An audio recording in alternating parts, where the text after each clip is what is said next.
this peaceful transfer of power has been honored by every American president, except one.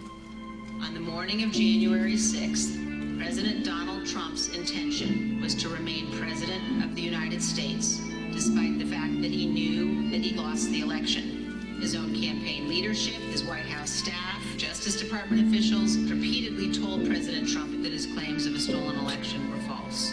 Despite this, President Trump convinced his supporters that fraud had stolen the election and to travel to Washington, D.C. for January 6th. He was aware that individuals in the crowd had weapons and directed them to march on the United States Capitol. While the violence was underway, he placed no call to any element of the United States government to instruct that the Capitol be defended.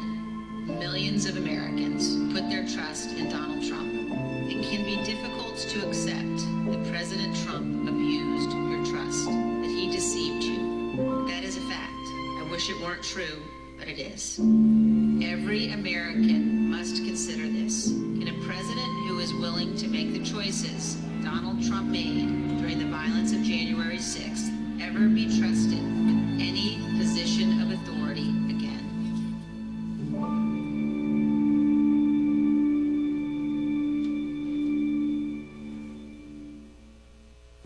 As the sun rises, we raise the flag, a symbol of all that we hold most dear as Americans.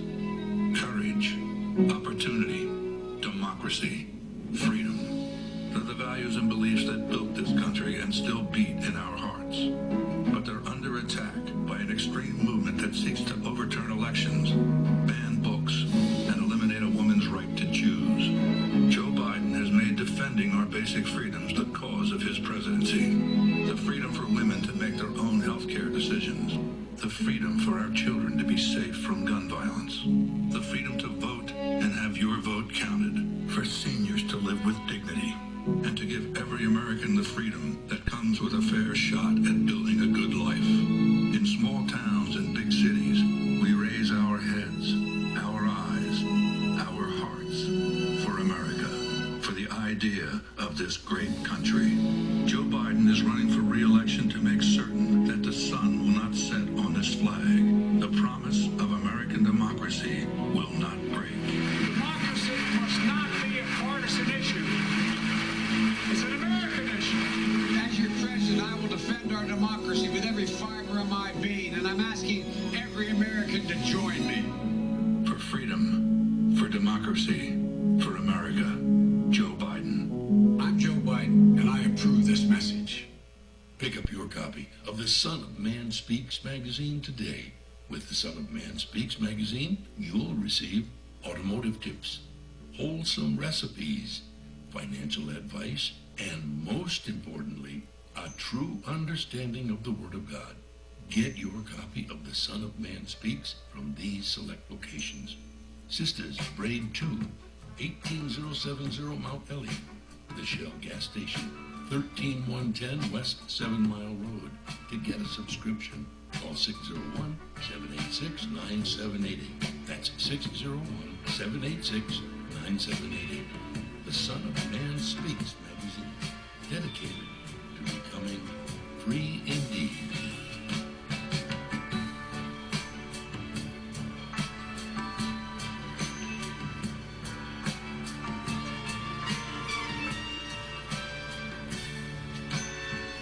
Attention, brothers and sisters, viewers and listeners, now available. Your Son of Man Speaks magazine digital subscription. Your digital subscription to the Son of Man Speaks magazine will also include our monthly e-newsletter, both delivered to your inbox. If you have any questions regarding the digital magazine subscription or digital newsletter, you may send an email to ShabazPrinting at thenewnationofislam.com. That's ShabazPrinting at thenewnationofislam.com. Or call 1-601-786-9788. That's 1-601-786-9788. You can also subscribe online. Visit www.thenewnationofislam.com and click on the magazine tab to register for your online subscription. We would like to invite you to help support the efforts of the Unity and Rebuilding Fund.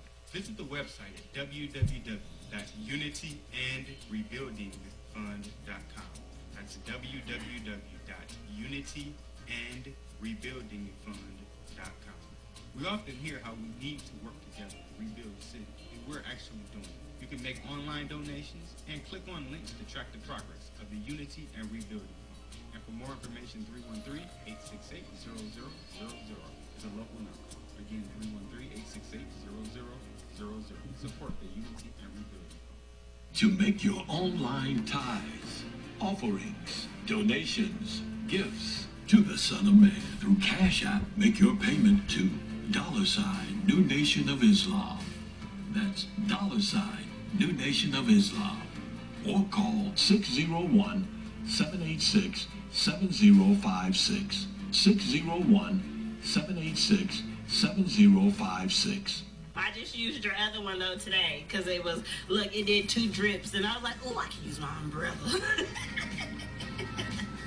My homegirl was talking about it. I'm like, don't talk about it. With our umbrellas, our customers are turning a drab day into a fab day. After all, representation matters. In other words, rain or shine, we've got you covered. Introducing Designs by Deej, your one-stop gift shop for all things handmade and unique. Our products range from our most popular umbrellas, blanket and pillow sets, handmade coasters, and other statement pieces that showcase the beauty of our melanin and natural hair in a beautiful and empowering way. You can find our brand at the sister shop locations in New Jersey and Atlanta, Georgia, or you can visit our website, www.designsbydeej.com. Again, that's www.designsbydeej.com.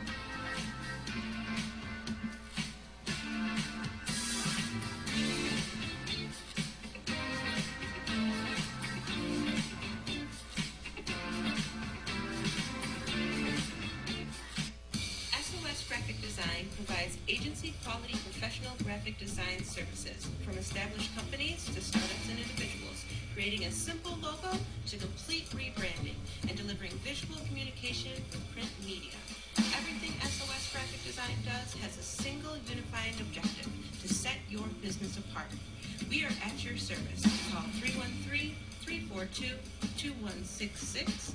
That's 313-342-2166, or online at www.sosgraphicdesigns.com.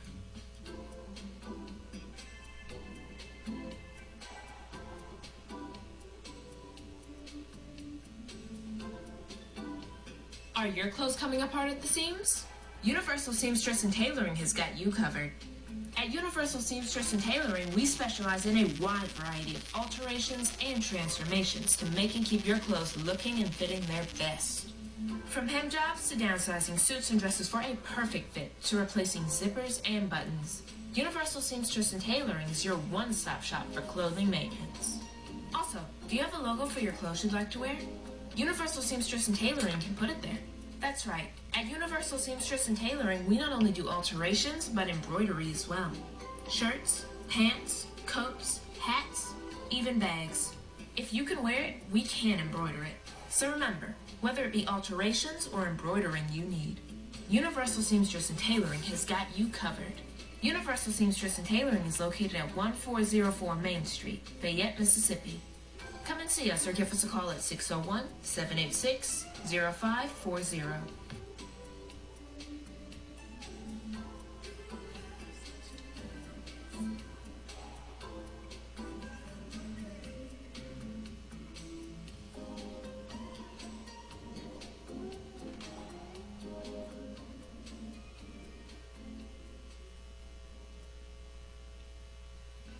Year-around Landscaping has been serving Metro Detroit for over 20 years, offering various landscaping, lawn care, property maintenance, and home renovations. Our professionalism has earned us an outstanding reputation, while our creativity, integrity, and dependability have kept our clients returning and referring us to others. At Year-Round Landscaping, we prioritize quality customer service. We treat every client as our only client before, during, and after providing our services. We believe in building solid relationships with our clients and ensuring their satisfaction. Whether you need a complete outdoor makeover, indoor renovation, or routine maintenance, we have the expertise and resources to deliver outstanding results. Our team is committed to providing exceptional service and completing every project to the highest standard. To schedule an estimate or consultation, please call us at 248-843-6139 or visit our website at yearroundlandscaping.net. Year-Around Landscaping. One source, unlimited resources.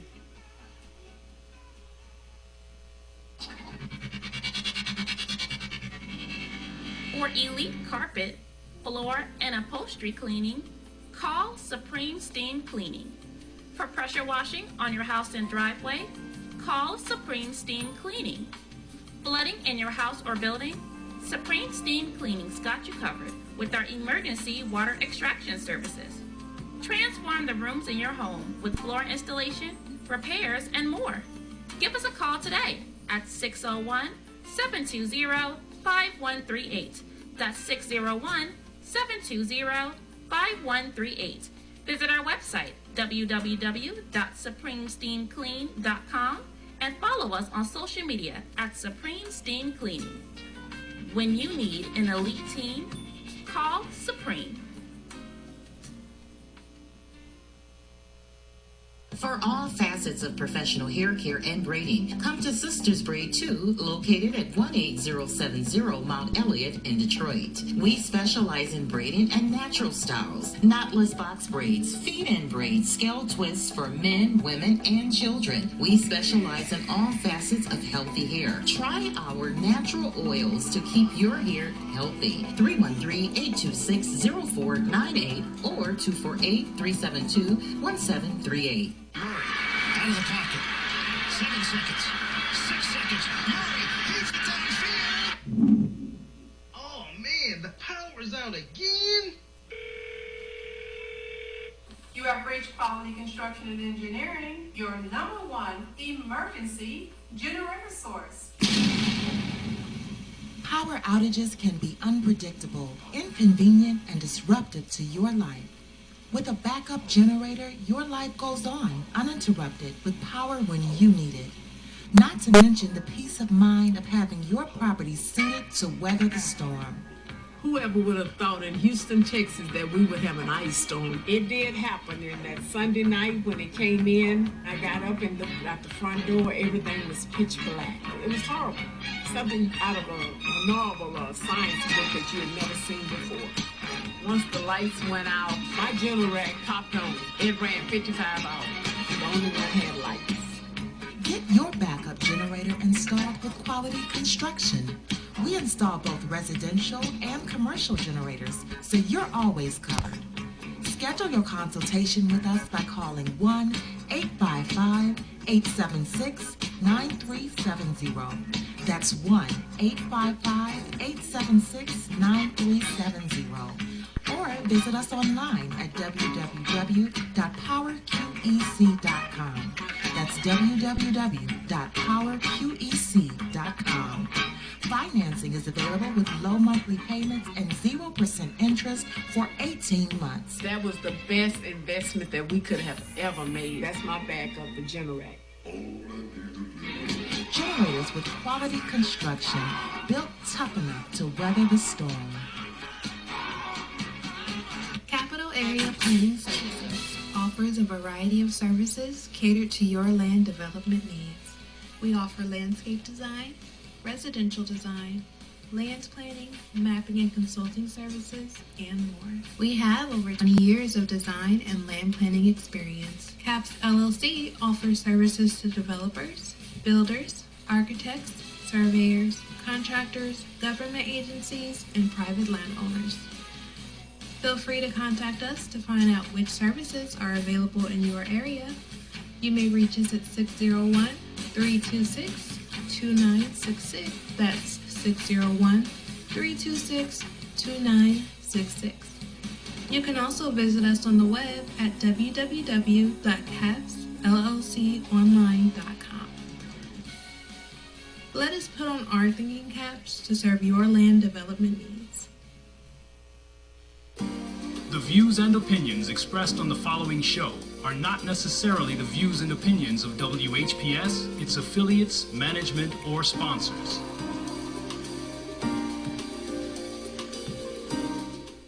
Brothers and sisters, are you tired of reading the Holy Scripture and not really understanding what you read? And if you're reasonably sure, have you ever tested that what you feel you know with someone that has a different view than your own? Then let's talk with one another. Then let's reason with one another on a Scriptural Discussion with the Son of Man every Wednesday at 9 p.m., Friday at 9 p.m., and Sunday at 12 noon.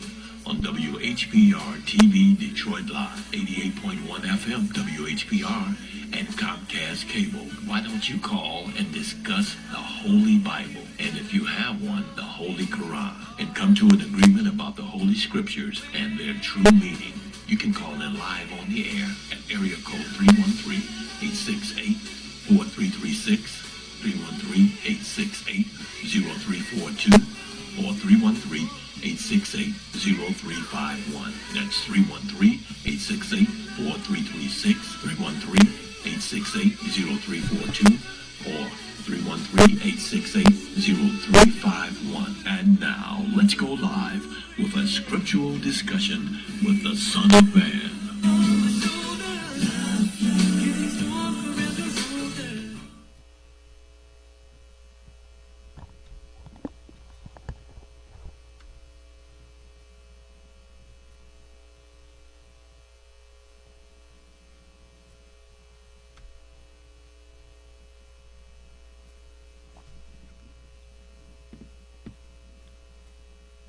In the name of Allah, the Beneficent, the Most Merciful, the Truthful, and the Most Just, I greet all of you once again who are hungry and thirsty for the true meaning of the Word of God and for the truth in general. I greet you all with the greeting words of peace. May Allah's Assalamu alaikum. I want to begin, as I always do, with those who may have questions for us that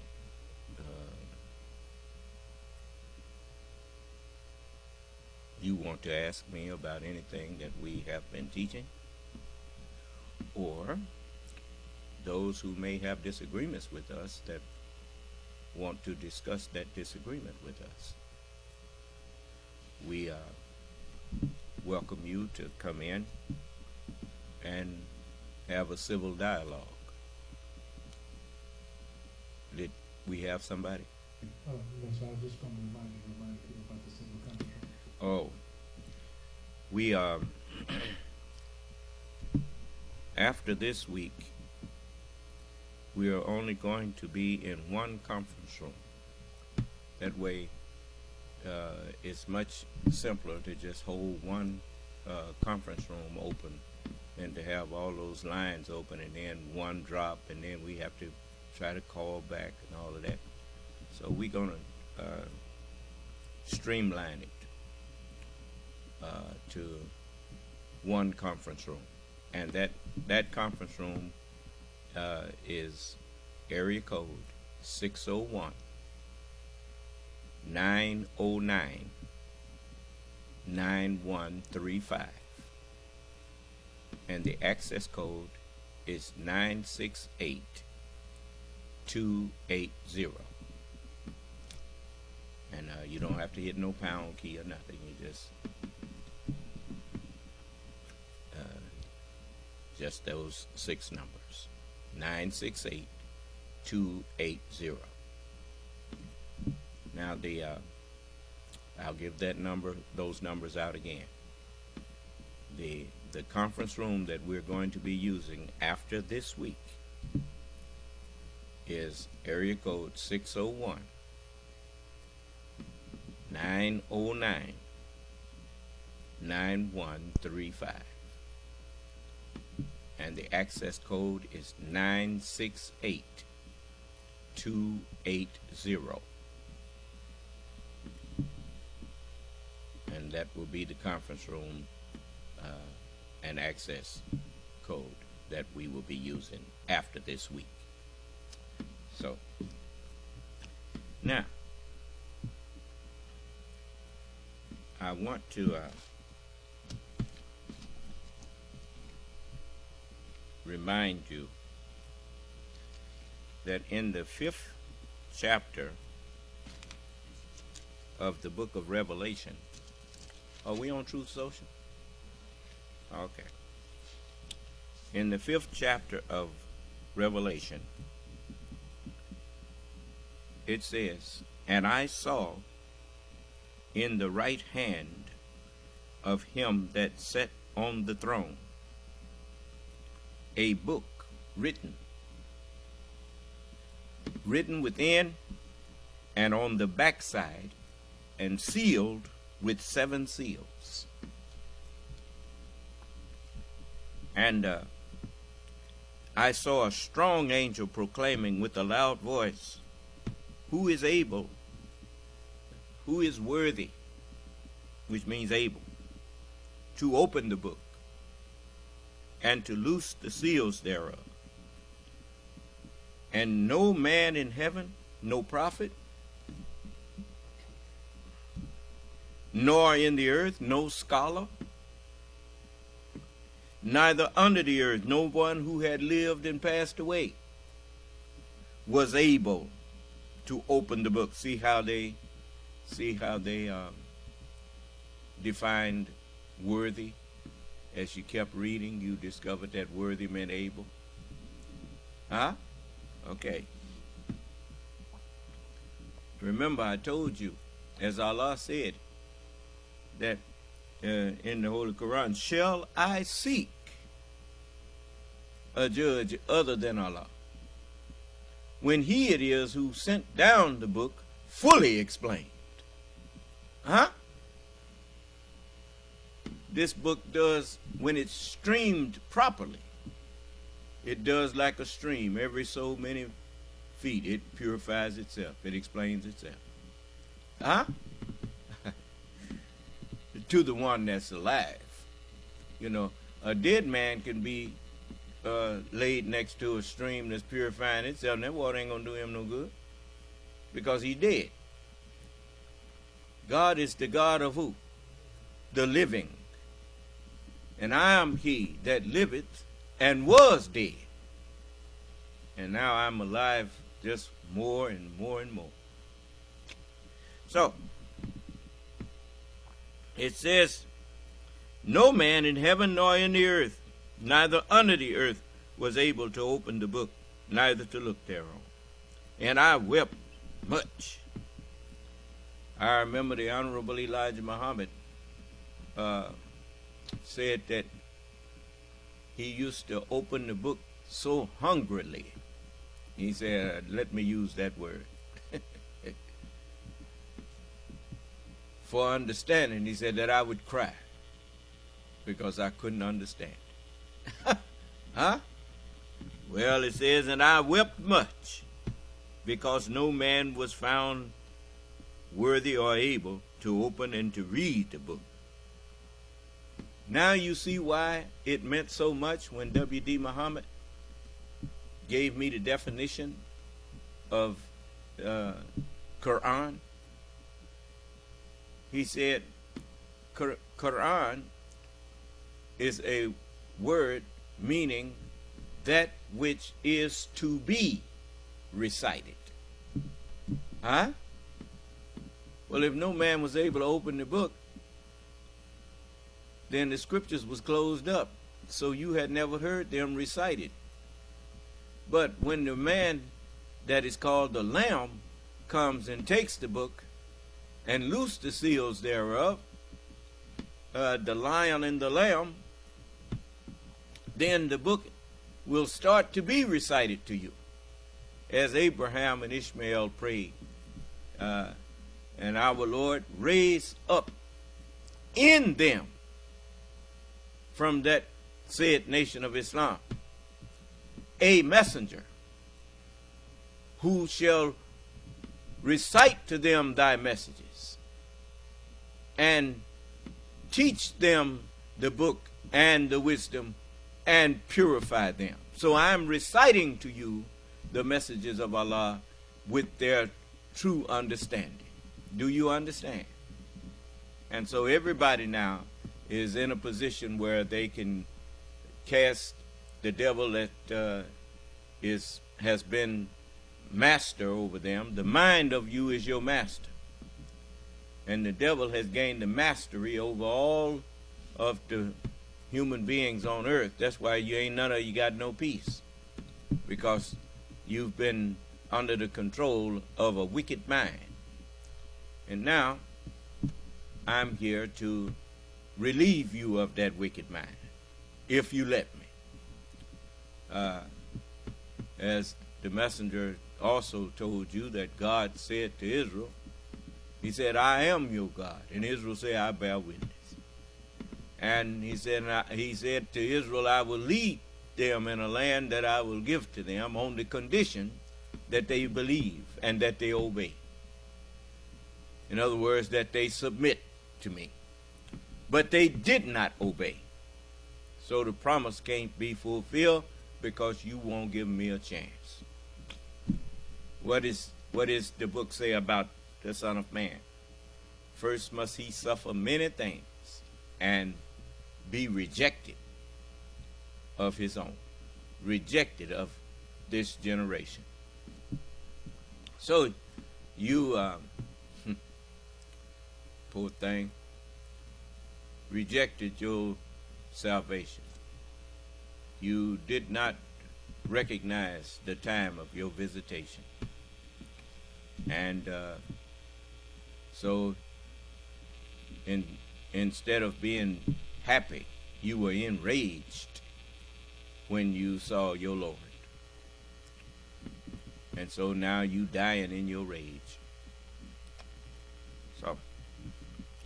So I'm trying to reach you. I was looking at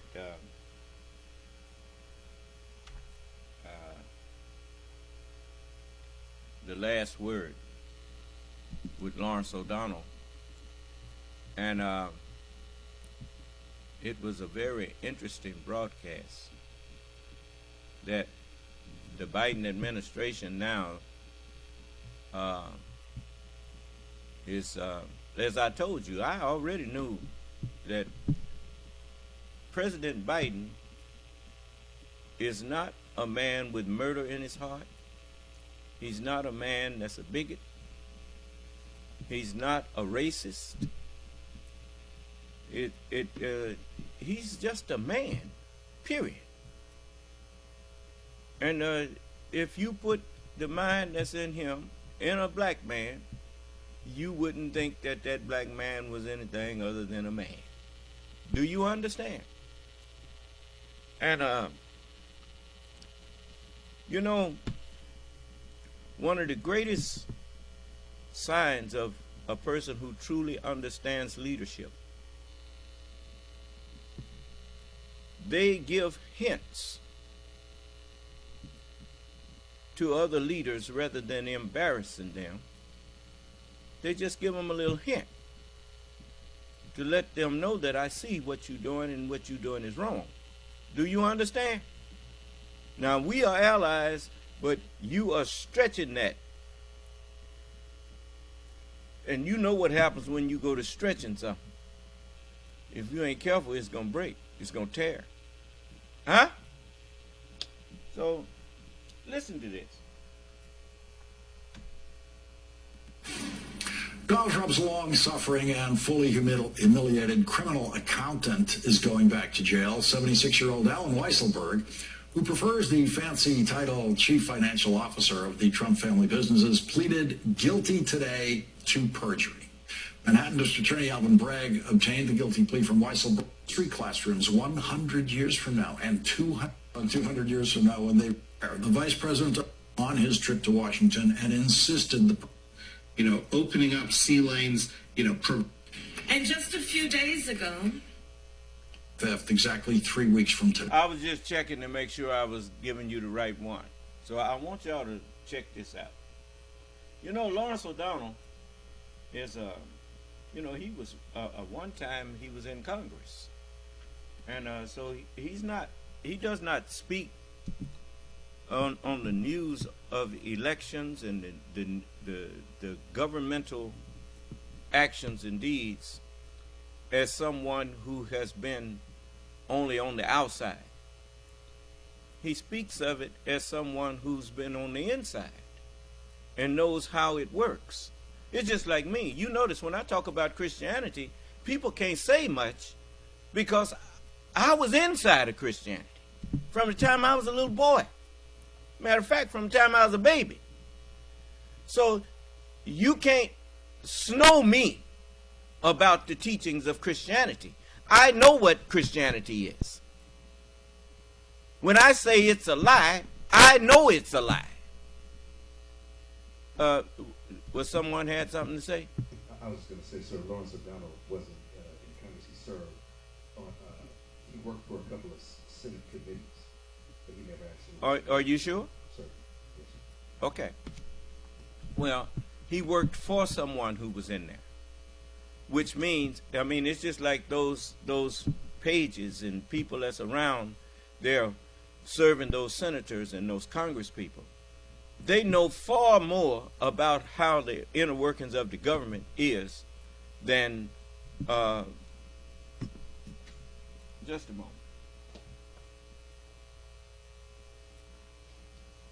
I need to double check that because I thought sure I heard him say that. Siri, was Lawrence O'Donnell ever in the Congress? Is there something else I can help with? No. Okay. Let's see here. Siri, was Lawrence O'Donnell ever in Congress? Lawrence O'Donnell worked in a variety of fields before getting into broadcasting. In fact, the MSNBC anchor says he didn't set out to be a journalist. For example, he worked as a public school teacher and served 7 years in the U.S. Senate as an aide. This answer is from MarketRealist.com. 7 years as an aide. That's a good little while. That's long enough for you to learn how anything goes. Huh? Okay. So he does not speak as an uninformed person. It's just like me. I never was actually a Christian because I never accepted that. But all of the things that happened, even when I was little, I remember getting baptized when I was a little boy. My mother and them had me baptized and whatnot. But I never believed in that what they were saying. It didn't make sense to me. So, I could not say I believed something that I didn't understand. Do you understand? It's just like when I heard about Santa Claus. I don't remember a time where I ever sincerely believed in Santa Claus. Do you understand? Because I saw where the presents was coming from. I knew there wasn't no big fat white man. We didn't even have no chimney in our house.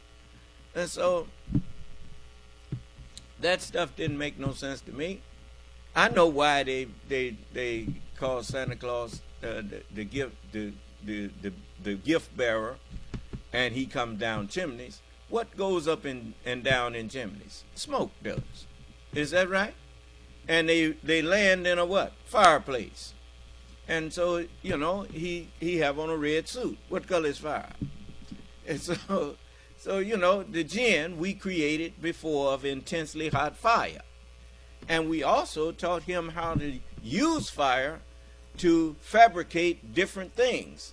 And he gives you all kind of gifts that he fabricates from fire. What if he turns steel into tools, then you got that from fire. A whole lot of things that most people ain't paid no attention to. Allah has awakened my mind to pay attention to things that other people don't see. Do you understand? And so, that's one of the reasons why he stopped trying to come in here and argue with me. Because the more he tries to argue with me, the smaller he begins to look. Do you understand? Okay. When I say smaller, I mean the more ignorant he begins to appear. That what you thought, the man that you thought was such a smart ruler and a wise man, when he comes in here with me, he starts to look like he's not as wise as you thought he was. So now, and then you have some that come in to do like the man that I throwed in hell. He come in and he called me nigger, and he think that's that's supposed to, that's his answer to somebody who's black that's got more sense than him. Okay, nigga. But anyway, so he's just a bag of nails is smarter than him. So anyway, let's go here. Donald Trump's long-suffering and fully humiliated criminal accountant is going back to jail. 76-year-old Alan Weisselberg, who prefers the fancy title Chief Financial Officer of the Trump family businesses, pleaded guilty today to perjury. Manhattan District Attorney Alvin Bragg obtained the guilty plea from Weisselberg, who was forced to appear in court today in handcuffs. Weisselberg admitted to lying under oath to the New York State Attorney General's office when they were investigating Donald Trump for business fraud. A judge has imposed a penalty of $454 million against Donald Trump in that case of business fraud. Weisselberg will be sentenced for perjury on April 10th. Alan Weisselberg already served time at New York City's Rikers Island jail for tax fraud for a Trump company scheme that paid Alan Weisselberg in ways that Donald Trump and Alan Weisselberg hoped would escape taxation, like giving Alan Weisselberg a luxury apartment and a Mercedes-Benz and other benefits. The perjury prosecution of Alan Weisselberg comes as a warning to any other Trump-friendly witnesses who could be testifying in the first criminal prosecution of Donald Trump, led by Alvin Bragg's office, which will begin in Manhattan on March 25th, exactly 3 weeks from today. In that case, Donald Trump is criminally charged with keeping false business records to illegally conceal hush money payments to... Now, I must remind you, if you think this ain't got nothing to do with the Word of God, let me refresh your memory. You know, people oftentimes they think that I'm that I may be over sporting myself,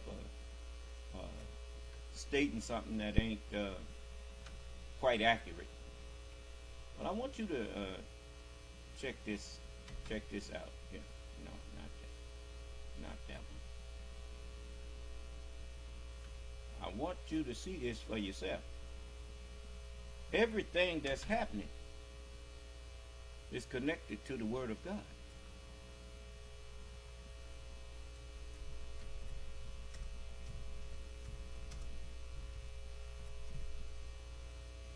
This is in the 12th chapter of Matthew.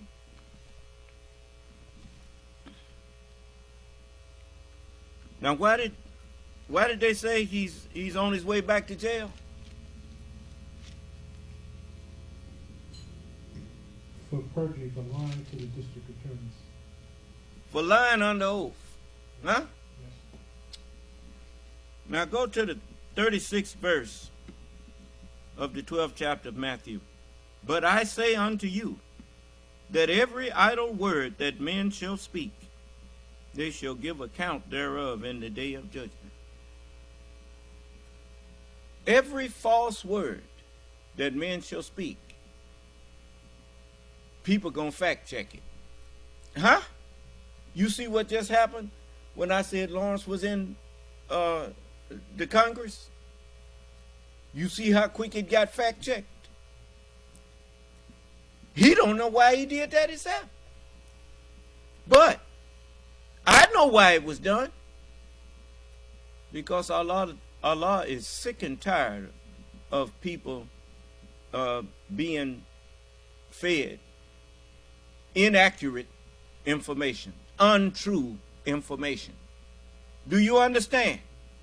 He said all liars.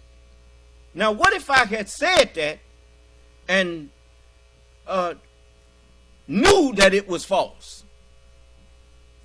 How did you find out that I didn't know that it was false? I said, let me check that. Let me see what Siri say about it. I didn't take his word for it. Huh? I mean, you ask Siri some things, and they pretty much give you some accurate information, don't they? All right. And so, you know, it is incumbent upon us to check and double check each other. Do you understand? Because you are in the day of truth. Faces that day will turn white. Faces that day will turn black. What is that to say?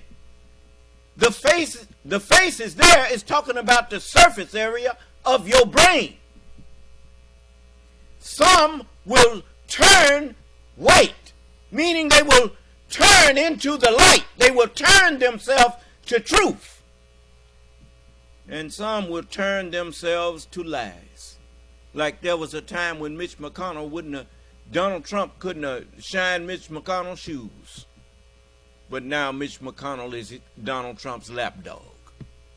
Ain't that something?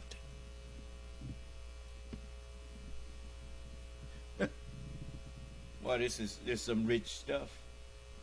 Now let's go back to Lawrence. So don't think that what I'm showing you has nothing to do with the Word of God. It's all the fulfillment of the Word of God. What happened who's still watching Fox News? People whose faces are turning black. Do you understand? If I had seen MSNBC get sued for a lie, notice now, they got sued for slander or lying on the Dominion companies and the machines, the Dominion machines. They sued them for bringing their integrity into question. Huh? And then said, where's the proof? They didn't have any. And it cost them a settlement out of court of $780 million. That's more than 780 million. Huh? For what? A lie. Now you tell me lies are not serious things? A lie can ruin your reputation, man. A lie can put a company out of business.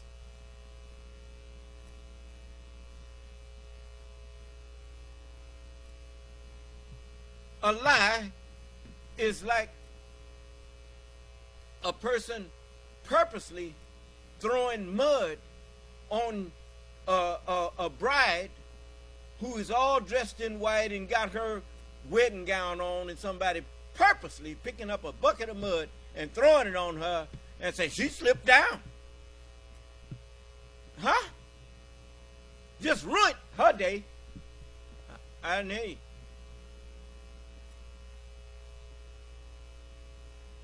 A lie has caused the death of people. They found 2 false witnesses against Jesus. A lie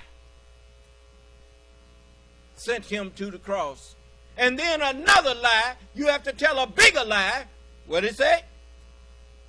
Where did he get that from? The big lie. The greatest lie ever told. And got the whole world half believing in a religion that said murder was God's plan. God planned it for his son to come and be murdered so that we all could be saved. Lying. And now that I'm confronting them about it, where they at? Resist the devil? And what will he do? They fleeing, ain't they?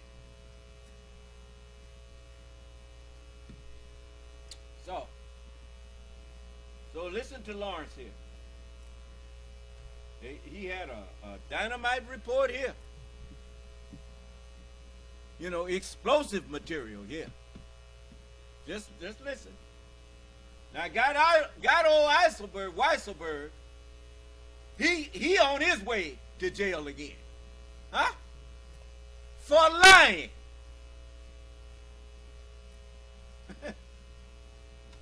Stormy Daniels to purchase her secrecy prior to the 2016 presidential election in a conspiracy to prevent Trump company scheme that paid Alan Weisselberg in ways that Donald Trump and Alan Weisselberg hoped would escape taxation, like giving Alan Weisselberg a luxury apartment and a Mercedes-Benz and other benefits. The perjury prosecution of Alan Weisselberg comes as a warning to any other Trump-friendly witnesses who could be testifying in the first criminal prosecution of Donald Trump, led by Alvin Bragg's office, which will begin in Manhattan on March 25th, exactly 3 weeks from today. In that case, Donald Trump is criminally charged with keeping false business records to illegally conceal hush money payments to porn star Stormy Daniels to purchase her secrecy prior to the 2016 presidential election in a conspiracy to prevent voters from hearing Stormy Daniels' story of the night she spent having sex with Donald Trump while Donald Trump's third wife was pregnant. And Donald Trump continues to struggle under the over $500 million in civil judgments against him in New York, including $83.3 million judgment awarded to E. Jean Carroll plus interest. E. Jean Carroll, who was raped by Donald Trump, according to the verdict rendered by the jury in that civil case. In the Trump lawyers' filing, they asked the judge in the E. Jean Carroll case, Lewis Kaplan, for, quote, an unsecured stay of execution, end quote, of the judgment. Knowing how unlikely that is, the lawyers went on to say, even if the court does not grant an unsecured stay, it should at the very least grant a partially secured stay in an amount substantially reduced from the $91.63 million otherwise required. The amount of bond Donald Trump's lawyers suggested, instead of $91 million, was $24 million. Joining us now is Andrew Weissman, former FBI General Counsel and former Chief of the Criminal Division in the Eastern District of New York and co-author of the new book, The Trump Indictments, the historic charging documents with commentary. Andrew, I want to begin with the Weisselberg guilty plea. That was the breaking news of the day. There were indications it might be coming, but here it is. Lawrence, listening to your description right now, you're sitting there thinking, wait a second, this person is running for president and actually is going to get the nomination from a leading party. It's unbelievable. So let's just turn to Alan Weisselberg. Alan Weisselberg is lashed completely to Donald Trump. He was the long-term CFO, Chief Financial Officer of the Trump Organization. He pleaded guilty to a tax fraud scheme of over a dozen years. The Trump Organization itself was convicted at trial just last year in the Manhattan DA's office. Then he is pleading now to two actual perjury counts, to lying in the civil fraud case where Donald Trump and, by the way, Alan Weisselberg were found civilly liable for fraud. But in addition, you have that Alan Weisselberg, in addition to being a defendant there and being found liable, also now is a defendant for lying in the Attorney General's civil case. I mean, this is sort of really just an array of crime. And during this whole period, everything that I've talked to you about in terms of the criminal actions that he pled to, his current political actions, he has been paid by the Trump organization millions of dollars. At no point did they cut him off saying, oh, wait, we can't have a criminal on our books. We can't be paying somebody like this. Nope, he has been paid millions of dollars by the Trump organization. And that is an example of hush money, not just the money that went to Stormy Daniels. That was money for him to be towing the line and not flip on Donald Trump and the Trump organization. Andrew, as every lawyer and every litigant is supposed to know, there are many reasons to be nice to your judge, including the fact that someday you might be asking something from that judge that might be within that judge's jurisdiction, like, hey, instead of the 91 million, can I give you 24 million? And Donald Trump is asking that of a judge who he insulted every opportunity he got. So Judge Kaplan is an adult. The insult itself wouldn't make a difference. I mean, they can't help. But that, he's good enough that if he thought it was meritorious, he would look past that. And I agree with that. People insult me all of the time, and that don't change whether I'm gonna give them justice or not. You know, I done had people. You done heard people come in there and insult me, and they come back later and ask me for something, and I say, fine, let's move. I forgive you. Let's move on. I mean, when you start taking personal, emotional outbursts from people, when you start taking it personal, then you need to remove yourself from being their judge. You understand? So, I mean, I know how it is when people get caught in their wrongdoing, and they like a trapped animal in. Some of them are like trapped animals.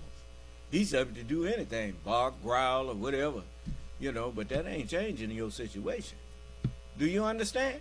And remember, I didn't put you in that situation. You put yourself in that situation.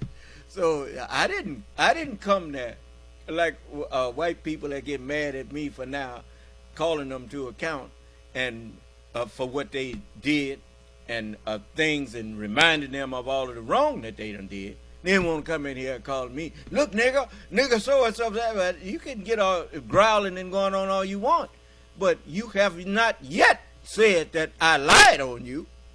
I'm not lying on you. The record is there. This is our record that speaks against you with truth. And if you had a half a brain, you would be doing all you could to try to get me to see your extenuating circumstances. Because we wrote what you did before you did it. We wrote that you was going to do that. Abram, know of a surety that your seed is going to be a stranger in the United States of America before it becomes the United States and after. And they're going to be serving them and be afflicted by them. They're going to do all kind of evil to them for 400 years. I didn't hear you.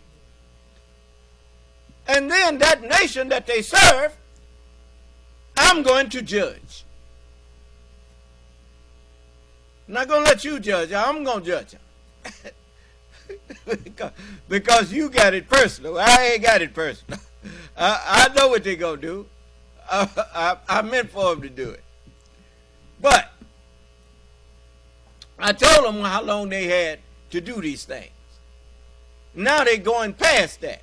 It's just like them fools down there in Florida setting the tone for many other states and Texas and all of them, trying to undo history now, trying to make a lie out of history. Yeah? All liars shall have their part in the lake that burns with fire and brimstone. So you want lies, huh? What they say about COVID? COVID can shrink the brain, and COVID can do all kind of stuff to people's brain. Have them living in delusion. Yeah, okay. Okay, buddy. Well, let's talk some more here on this. Here you have somebody who has not been forthcoming about his financial records. He's given no reason to think that he wouldn't stiff E. Jean Carroll. He's continued to defame her. I think that this is, the odds of this being granted are somewhere between slim and none. Mm-hmm.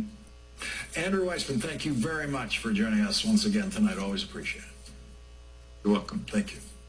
Well, yesterday's Republican primary had what has become the standard vote split of 63% to 33%. But this time, Nikki Haley got the 63% and Donald Trump got the 33%. It was in the smallest Republican primary so far.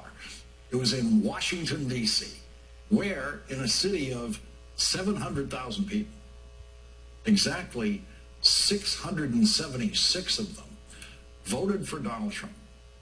The reason that tiny vote is significant is that Donald Trump's jury pool for Special Prosecutor Jack Smith's case against Donald Trump for alleged crimes leading up to and on January 6th will be taken. That jury pool will be taken from those 700,000 people who spent yesterday not voting for Donald Trump. The odds of one of the 676 Republicans who did vote for Donald Trump in Washington, D.C. yesterday, ending up on his jury there, are worse than your odds with any lottery ticket you could buy anywhere. The most important Washington, D.C. voters for Donald Trump, though... Now, understand something. When you commit an offense in a district, in a judicial district, if you didn't want to be judged by that district or that venue, you shouldn't have did the crime in that venue. That's all part of self-governing. The peoples that were offended by your crime, they will be your jurists. And you will have to explain to them. You will get your chance to explain to them in a just and fair hearing. For there may be extenuating circumstances that caused you to offend and do what you did. But you will get a chance to explain yourself to that district that you offended. Do you understand? To 12 jurors of that district. So that's what's going on. It's just like if I found this kind of stuff out in when I was going back and forth to court. Wherever you commit the offense, or wherever you offend, then there is, like here, they got a circuit court. And it's called circuit court, I believe, because the one judge goes to different counties, to more than one county. And that county that they make a circle in of having hearings is their circuit. And you notice, just like in your house, you have a circuit of electricity and a breaker that controls more than one what you call receptacle, or they may control a certain section of lights and receptacles, and that is one circuit. Do you understand? And so they have circuit courts down here. Now I don't know what they call them up there, but The main thing is that if it happened in any one of those counties, that judge will have jurisdiction. Do you understand? But now, if it happens in a county that's not in his circuit, if you bring it, you kind of wasting your time if they got a good lawyer on the other side, because he'll let you use up, let you spend money to get in front of the judge, and then he'll say that this court does not have jurisdiction over this case, Your Honor. And the judge, he will show the judge that this happened over in such and so county, and Tupelo County here, and you don't have jurisdiction in that county. And the judge will say, you're right. You're in the wrong venue here. You're going to have to go and refile that. Do you understand? So, as we look at what Donald Trump did, he did it in the District of Columbia. He gave aid and comfort. In the least, he gave aid and comfort. At least. At best, he incited the insurrection. Do you understand? I mean, but he did it in the District of Columbia. So if he didn't want to be tried by those people in the District of Columbia, he shouldn't have did what he did in the District of Columbia. Do you understand? All right. So, are, of course, the 9 voters on the United States Supreme Court. And today, all 9 of them agreed that Donald Trump, who 3 of the justices called an oath-breaking insurrectionist, cannot be barred from presidential ballots by individual states on the basis of Section 3 of the 14th Amendment. And Section 3 of the 14th Amendment, as most of you know by now, bars anyone who took an oath of office and then engaged in insurrection from ever holding office again. Donald Trump's lawyers lost on several arguments that they presented to the court. They argued that the presidency is not an office. The Supreme Court ignored that argument. The Trump lawyers argued that the president is not an officer of the government. The Supreme Court ignored that argument. And most importantly, the Trump lawyers argued that Donald Trump did not engage in insurrection and that the attack on the Capitol was not an insurrection. The Supreme Court ignored that argument and left standing the finding by the Colorado Supreme Court that Donald Trump did indeed engage in insurrection. The Supreme Court's opinion simply said that the individual states are not allowed to enforce the provisions of Section 3 of the 14th Amendment against candidates for federal office. The opinion said that the state of Colorado could enforce. See, now, that opinion don't make no sense. Because if Donald Trump becomes president of the United States, he has some authority over Colorado. So how could Colorado be wrong for saying that Section 3 didn't apply? Apply to Donald Trump, that he cannot be on the ballot, because he's not just over one state when he's president. He's over all 50, and the president is an officer in the government of the United States, and the Constitution of the United States say you cannot be hold any office in the United States government if you, in other words, rose up against the government. You cannot hold an office of the government if you were an insurrectionist or you gave aid and comfort to them. Do you understand? So that was a crazy statement from the Supreme Court. I don't know how you all come up with that one. Come to find out, you even got these people up there in the Supreme Court sitting on cases that they may have been criminally involved in. I mean, really. Clarence Thomas and his wife. Boy, these people, this is something, man. But anyway, let's see here. Section 3 of the 14th Amendment against candidates seeking state and local offices in Colorado. The 5 Republican men on the Supreme Court, 2 of whom were appointed by Donald Trump, extended their majority opinion far beyond what the 9 justices were willing to agree on in the essential ruling by indicating that even the federal enforcement of Section 3 of the 14th Amendment would require the Congress to pass implementing legislation.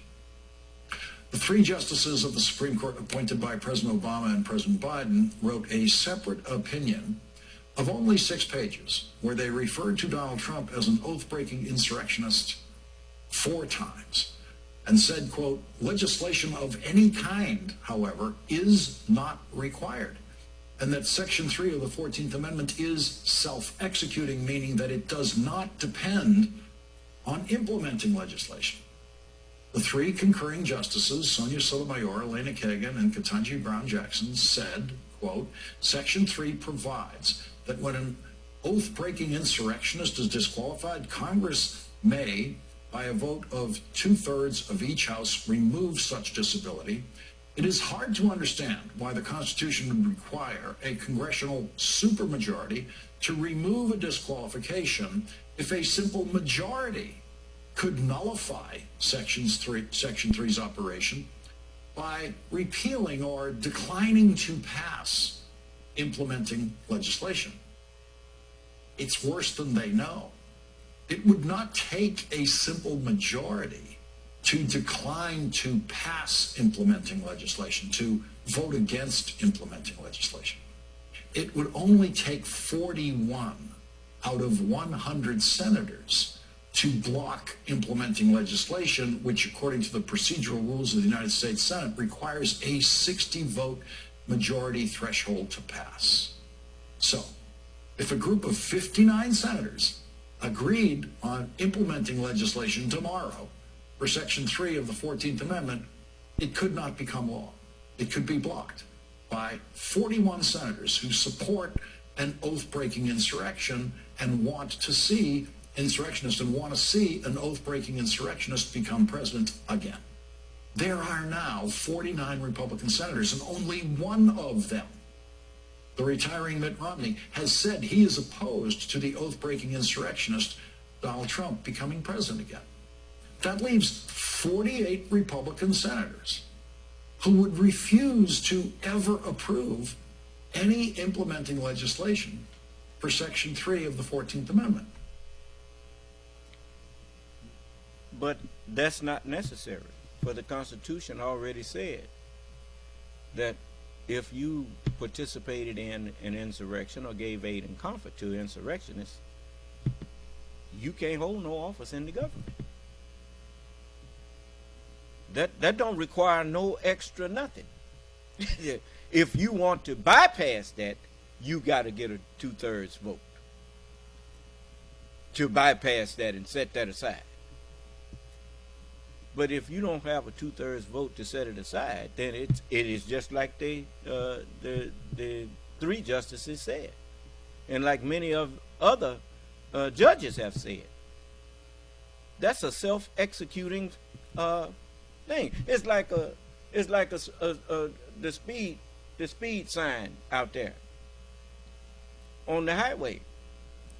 The speed limit is 35 miles per hour. If you come through there doing 40, if a highway patrolman or a city police or county officer want to pull you over and give you a ticket, that's you was doing 40. The speed limit was 35. You ain't got nothing to say about that. Explain it to the judge. But you getting this ticket. Do you understand? So, it's certain things. It's just like a red light. A red light don't require no extra help. You learn what that is in the driver's manual. Red light means stop. If you don't stop, you ran a light, you're going to get a ticket.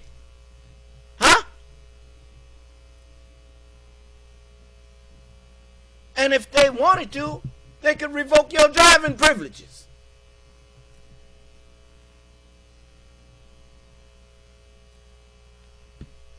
So, if certain things are self-executing, that's what the Constitution is there for. You look at a football game, man step on the line, and somebody see him, they throw a flag. Say, out of bounds. What is that? Those lines are there that you have to stay inside of them, not on them. I didn't hear you. If you're on the line, you're not inside the line. Self-executing. That play ain't no good. It ends right there. So, you know, he ended when he said, we love you. You're special. Now go home now. He didn't say, well, you stay there because you finna get arrested. He told him, go home. Huh? In other words, I approve of what you did. Aid and comfort is what that's called.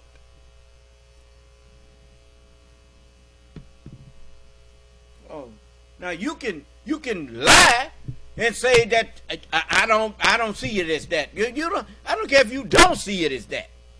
People went in there and spread boo-boo all over the wall of the Capitol, marched the Confederate flag through there, threatened, broke in windows and all of that kind of stuff, threatened to go in there and hang the vice president and kill Nancy Pelosi.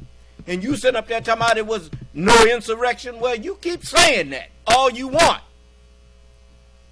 But you wasn't the only one that saw it. I saw it too. And you ain't going to urinate on me and tell me it's raining. You jackass.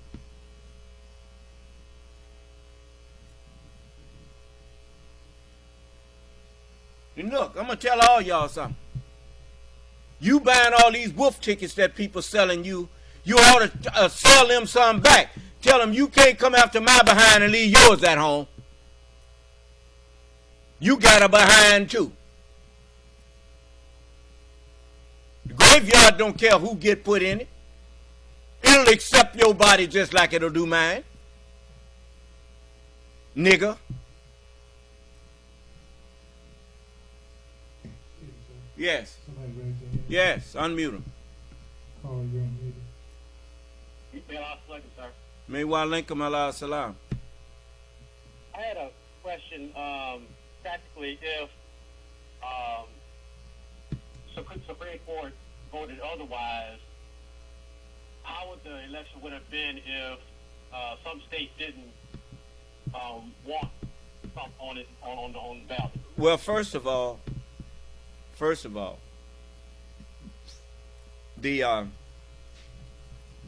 is as they say, this is a nation of the rule of law. But when you have people who are in positions of that are required to enforce laws that begin to ignore laws. Did you see the movie Billy Jack? No, sir. Well, the people that was law enforcement officers were breaking the laws. And the fella told Billy Jack, this is a so-called sheriff. He told Billy Jack, he said, oh, so you gonna defy the law? And Billy Jack told him, well, when those who are supposed to enforce the laws break the laws, then there is no law. Just the struggle for survival. So you got a choice here. You have what you are in right now is called a constitutional crisis. The president has described it as that you are in this democracy is at stake here. Whether this country is going to exist as a democratic republic or is going to go back into the dark ages of kings and queens and stuff. As the Honorable Elijah Muhammad taught us, he said, gods have died, have passed away. He said, were you saying that God don't live and rule all the time? He said, yes, God lives and rules all the time, but not that same God. He said, for if the same ruler ruled all the time, it would not be a beautiful universe. And this is something that most people missed out on about kings and queens and stuff. When you have a king who can pass the rulership mantle down to his son or his daughter, and you just keep passing it down from one of his immediate family members to another, then most families are rooted in traditions. And traditions are by nature conservative. They are slow to change. And when you have imperfection and you have a ruler who is slow to change, then imperfection is going to win the day, is going to always remain. And the society will never have peace and will never be a beautiful society, because people are more interested in remaining in power than they are in serving the best interests of those who they govern. And so this is what's happening here now. The states now are going to have to remember that even with Supreme Court justices, if you get enough people if you elect enough law-abiding citizens to the Congress, which is the House and the Senate, if you put enough people in those offices, even crooked Supreme Court justices can be impeached.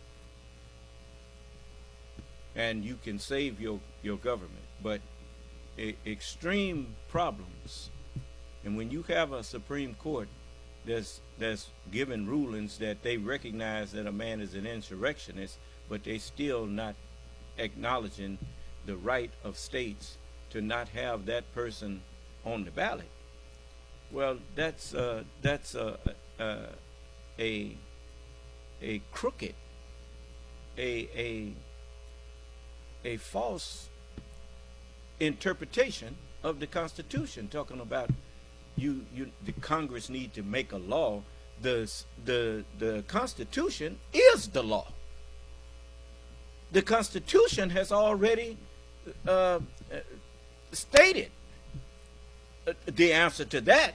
If he's an insurrectionist, if he participated or gave aid and comfort to insurrectionists, well, he can't sit as an officer or hold any office in the government of the United States. There's no need for nothing else. And if you want to vacate that, then get a two-thirds majority in the House and or in the Congress, and they can set it aside and say we'll let him hold office. But if you can't get that, he can't hold office. But the people in this country have been dumbed down so much that this is the kind of government that they get. They get in a government that is loose, that's playing loose and free with the law. Enforcing it when they feel like it and not enforcing it when they don't feel like it. And that's the way that's what you got here. Now they're going to have to make a choice as to what they want. You'll see their choice in November. And all those judges that think they are immovable, they're not immovable. You can impeach Supreme Court justices. You just have to have enough people in Congress that recognize that you got some crooks up there and you can get them out of there. Because they don't respect the Constitution. Do you understand? So maybe that didn't quite answer what you was expecting, but that's what I would say about it. Period. You know, the United States is in a very, very what you call at a crossroads here. I think President Biden put it like this, to go forward or to go backwards. It's no longer about going left or right. It's about going forward or going backwards. I mean, it is very easy to see that the country, as Ronald Reagan asked the question, he said, are you better off now than you were 4 years ago? The answer is yes. Well, who's the president now? Joe Biden is.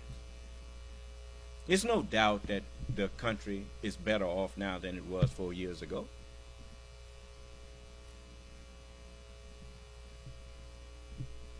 I mean, you know, it's just like is America more respected now? Yes. I mean, I'll let you hear it just a moment, because I ain't got to change Lawrence here. I'm gonna, you know, I was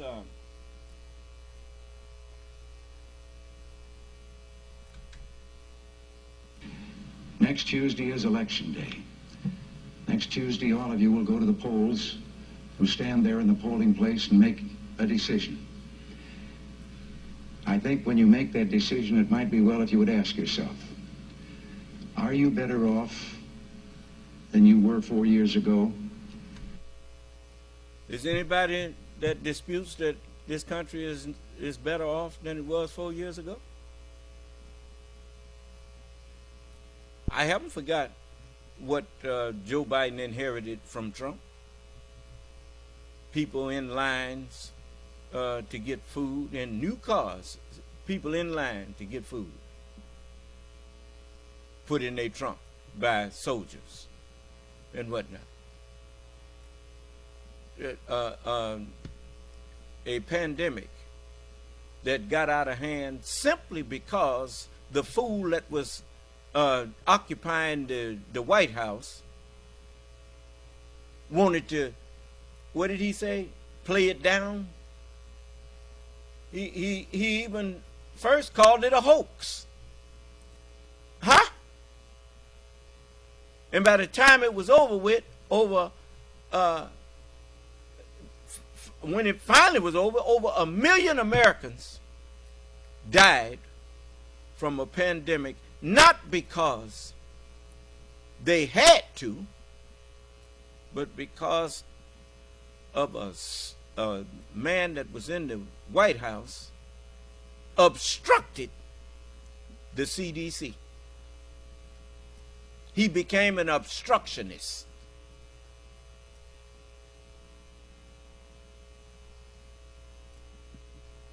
Instead of letting the healthcare professionals lead the way, he's up there telling them to go out like warriors. If you don't want to wear a mask, you don't have to wear a mask. You don't have to do this. You don't have to do that. You know, they have an old saying when I was growing up. When people say, well, you got to do this. I say, I ain't got to do nothing but that. That's what he said. No, you don't have to. But if you are intelligent, then you follow the advice of people who are more knowledgeable of a situation than you are.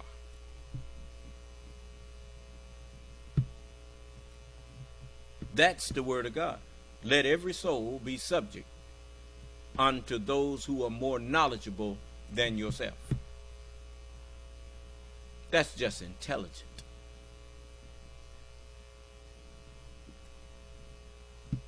But anyway, so yes, we are better off. Is it easier for you to go and buy things in the stores than it was 4 years ago? You remember how you used to could not find toilet paper? And had to pay $5 for a can of Lysol spray? Huh? Are you better off now? Is it easier for you to go and buy things in the store? Yes, it is. Is there more or less unemployment in the country than there was 4 years ago? Unemployment is almost non-existent now. It's easy to get a job if that's what you want. I didn't hear you. Unemployment is very low now. Is America as respected throughout the world as it was? Do you feel that our security is as safe, that we're as strong as we were 4 years ago? Yes. Even crime done went down. When the last time you actually heard about some crime taking place in any of the cities in the country?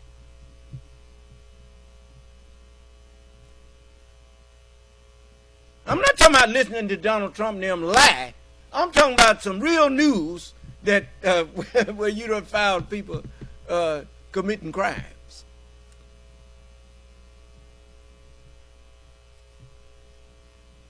I'm not saying crime is non-existent, but it's not the major things that's being reported on the news anymore. Huh?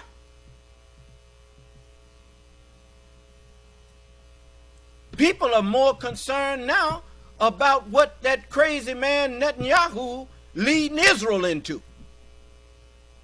Huh?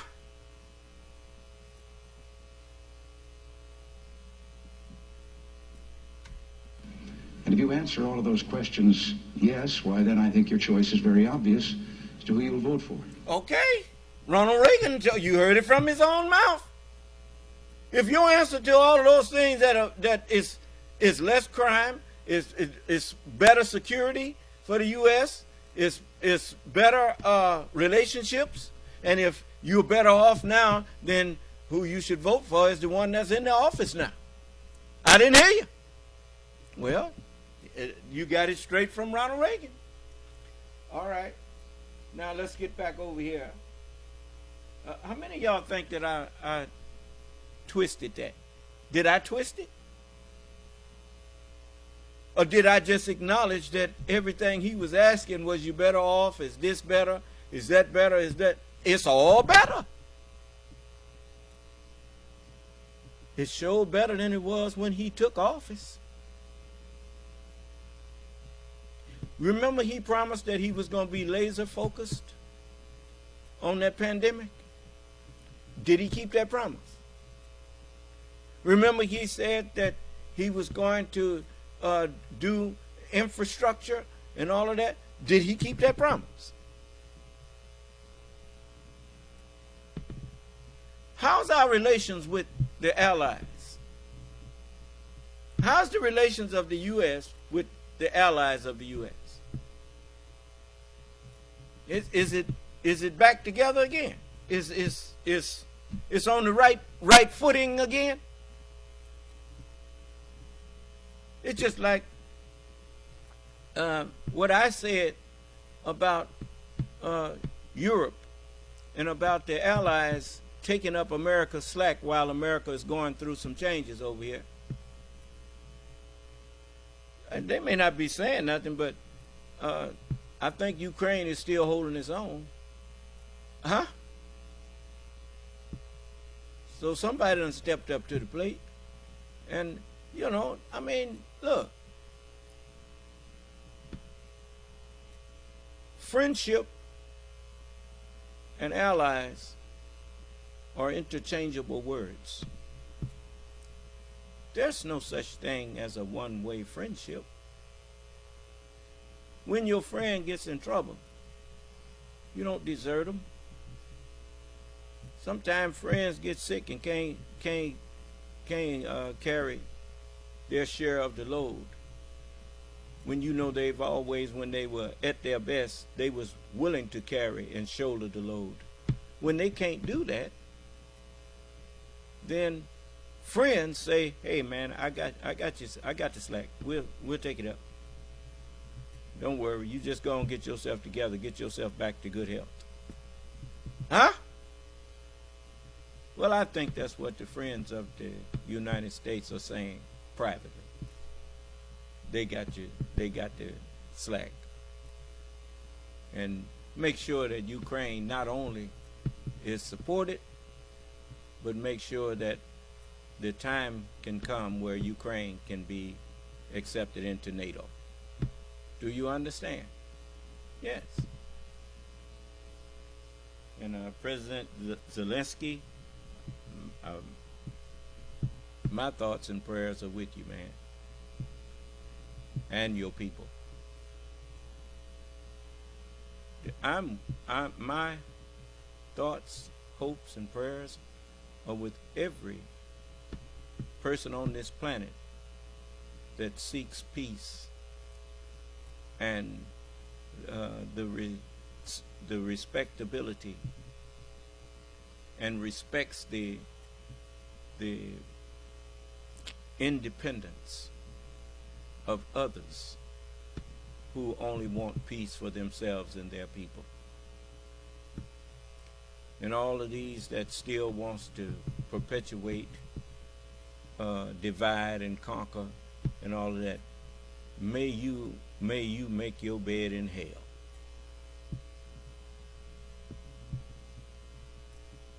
I would think you'd be tired of that by now. You see, it never brought peace. How can people be at peace with a conqueror?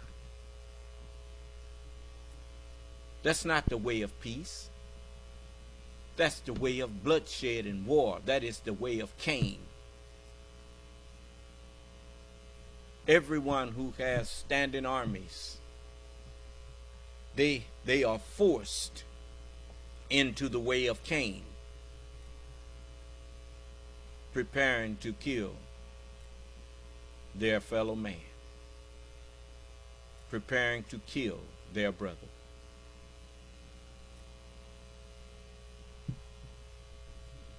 No, we're not going to allow our children to be used like that anymore. The Honorable Elijah Muhammad said it right. We will not participate in wars that take the life of human beings. No.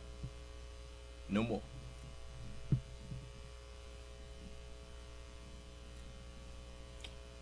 So, let's go back to Lawrence.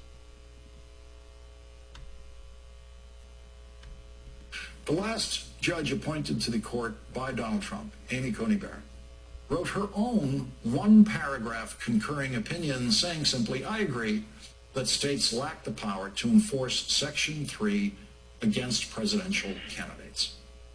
That principle is sufficient to resolve this case, and I would decide no more than that." Justice Barrett then added a second paragraph to her one-page concurrence that did not have a single word of jurisprudence in it. It was a political speech aimed at the three other justices who agreed with her that the majority of 5 on the Supreme Court went too far in their opinion.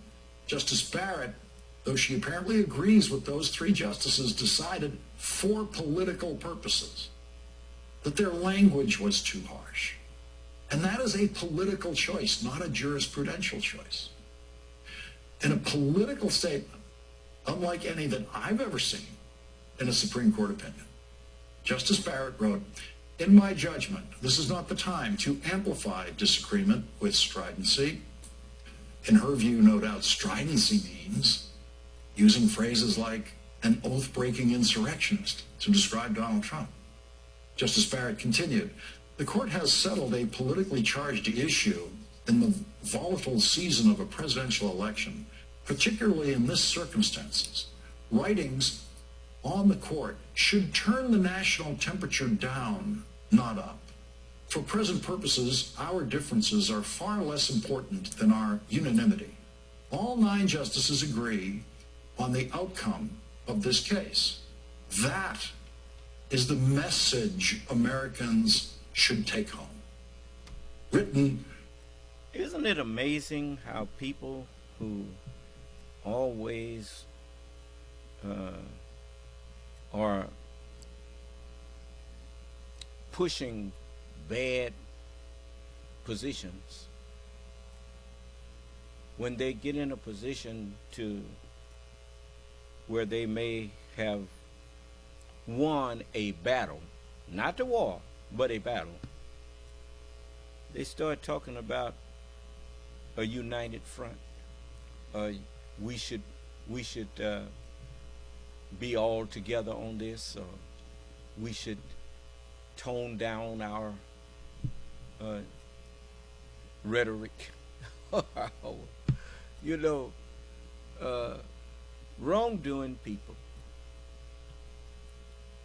they only want unity when it suits them. They create disunity, and then after they've created disunity with lies and deceitful actions, then they come out and pretend that they are for unity. Do you understand? I mean, how can there be unity without truth? Allah is the only source of unity. There's no such thing as unity when that's based on lies. Because if you trust in lies, when the truth comes, the truth is going to break up your unity. Do you understand? But a lie cannot break up the unity of someone who knows the truth, of oneness that is brought about through truth. You see, that's what happened, for instance, to the said Nation of Islam. The Honorable Elijah Muhammad said this. He said, for 43 years, I have been teaching that God is man. He said, for 43 years, I have been preaching that one day you will wake up to know. You will wake up and agree with me. And then he said something that most didn't really pay attention to. He said, from the looks of your numbers here today, it seems that you're waking up. Well, things are not always as they seem, though, huh?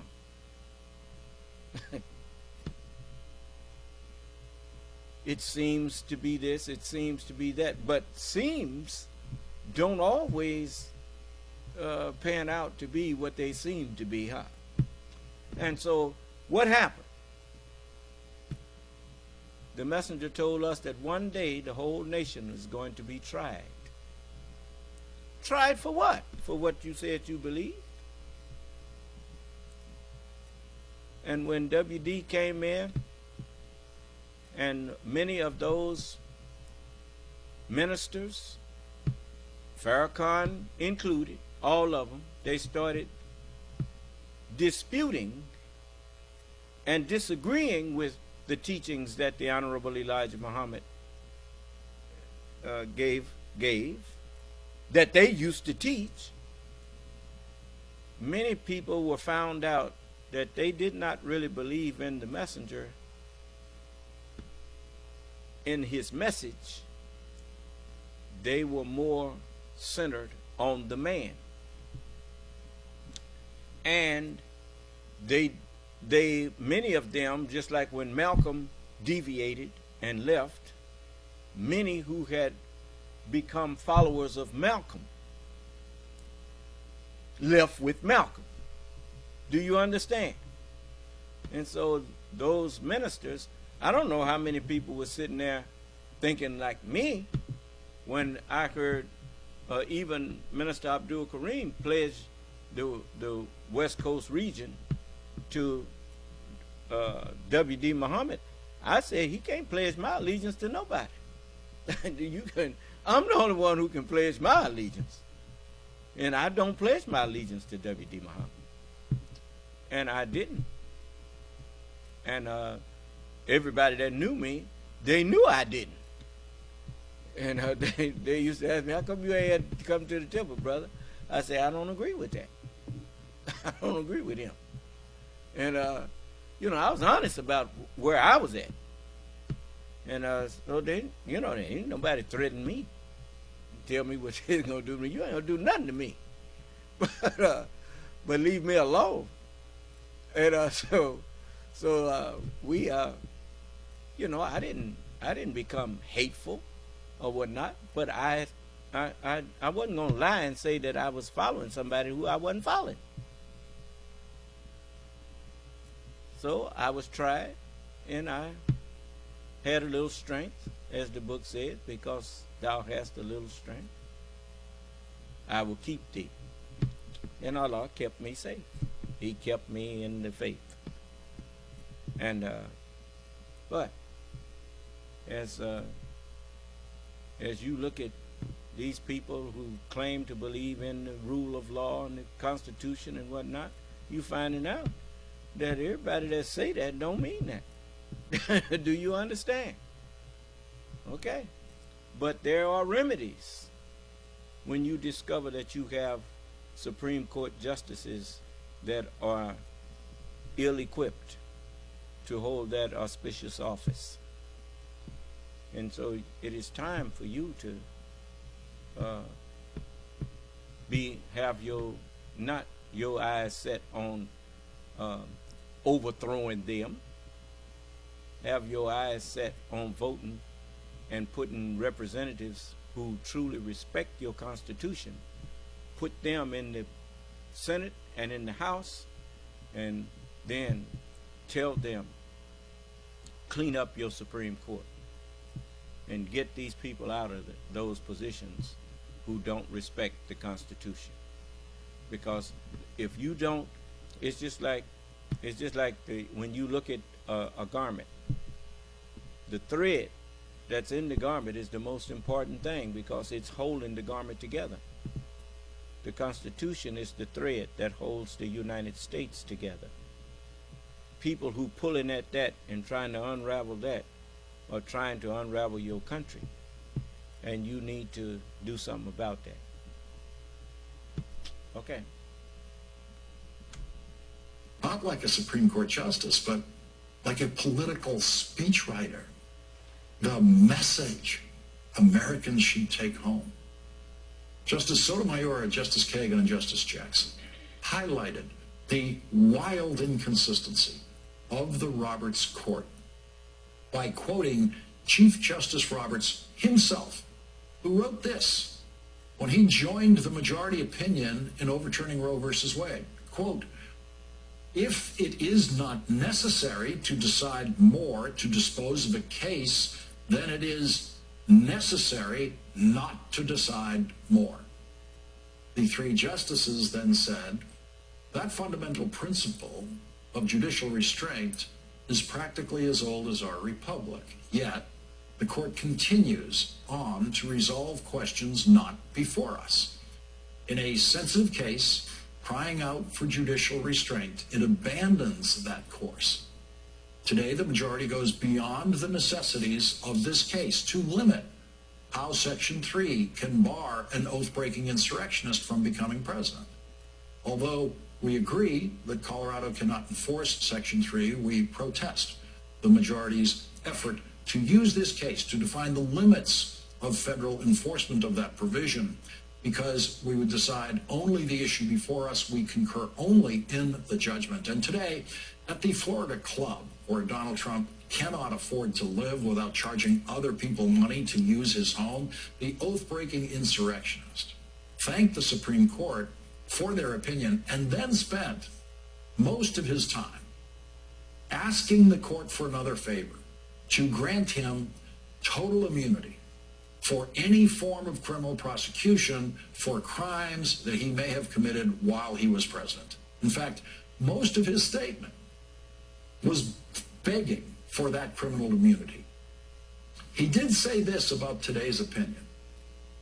Frankly, they worked very quickly on something that will be spoken about 100 years from now and 200 years from now. Extremely important. Well, he's absolutely right about that. It will be spoken of in history classrooms 100 years from now and 200 years from now, where he will, if the country remains lucky for the next couple of centuries, be identified as the only former president in history who was once blocked from presidential ballots by states invoking Section 3 of the 14th Amendment. And those history classes will all note that the Supreme Court opinion that allowed him access to the ballot repeatedly referred to him as an oath-breaking insurrectionist. Leading off our discussion tonight is Professor Lawrence Tribe, who has taught constitutional law at Harvard Law School for 5 decades. Professor Tribe, thank you so much for joining us tonight. I have to confess, this one required me to read and reread it, especially the concurrences, which read like dissents. I had to remind myself, oh, no, they're agreeing with the ultimate vote here. But can you clarify for us what the contest is here between the 4 and then the 5 in the majority, and referee for us who's right here? Well, I'll do my best, Lawrence. In this case, the court appears to the naked eye to be deciding something 9-0. But when you peel back the appearances, it's really a 5-4 decision about a fundamental principle, a principle about the viability of Section 3 of the 14th Amendment, a crucial protection for the country against oath-breaking insurrectionists. The decisive 5th vote in this 5-4 split, I hasten to add, was the same as the decisive 5th vote in Bush versus Gore. It was Clarence Thomas, who some people believe had no business taking part in the case. But let me set that aside. The key question is, what's the big difference between what all 9 justices agreed, namely Colorado alone should not be able to make this decision, and what only 5 justices believed, and that is that unless you have implementing legislation by Congress, the ban in the 14th Amendment against office holding by oath-breaking insurrectionists, that ban is going to be effective. The Constitution explicitly says that you need 2/3 of the House and 2/3 of the Senate to lift the ban and enable an oath-breaking insurrectionist to hold office. But the 5-justice majority in this case said, oh no, we're going to rewrite that for various reasons. We're going to rewrite it to say that unless you have legislation that requires, as you point out, not just a majority of the Senate, but given the filibuster rule, requires a supermajority of the Senate plus a majority of the House. Unless you have that legislation, you can't enforce this provision, so that an oath-breaking insurrectionist can hold office as long as minorities of the Congress are on that insurrectionist side. That turns the 14th Amendment upside down. It rewrites it without any defense in the text or the history or the purposes of the 14th Amendment. Now, what was the problem that led these 5 justices to turn the 14th Amendment upside down that way? Well, it was something that appealed to all 9 justices. The idea that Colorado alone or any other individual state should not be able to make this decision on its own. But when that was brought up in the oral argument, the lawyer for the voters who challenged Donald Trump said, oh no, we're not saying that Colorado should have the last word.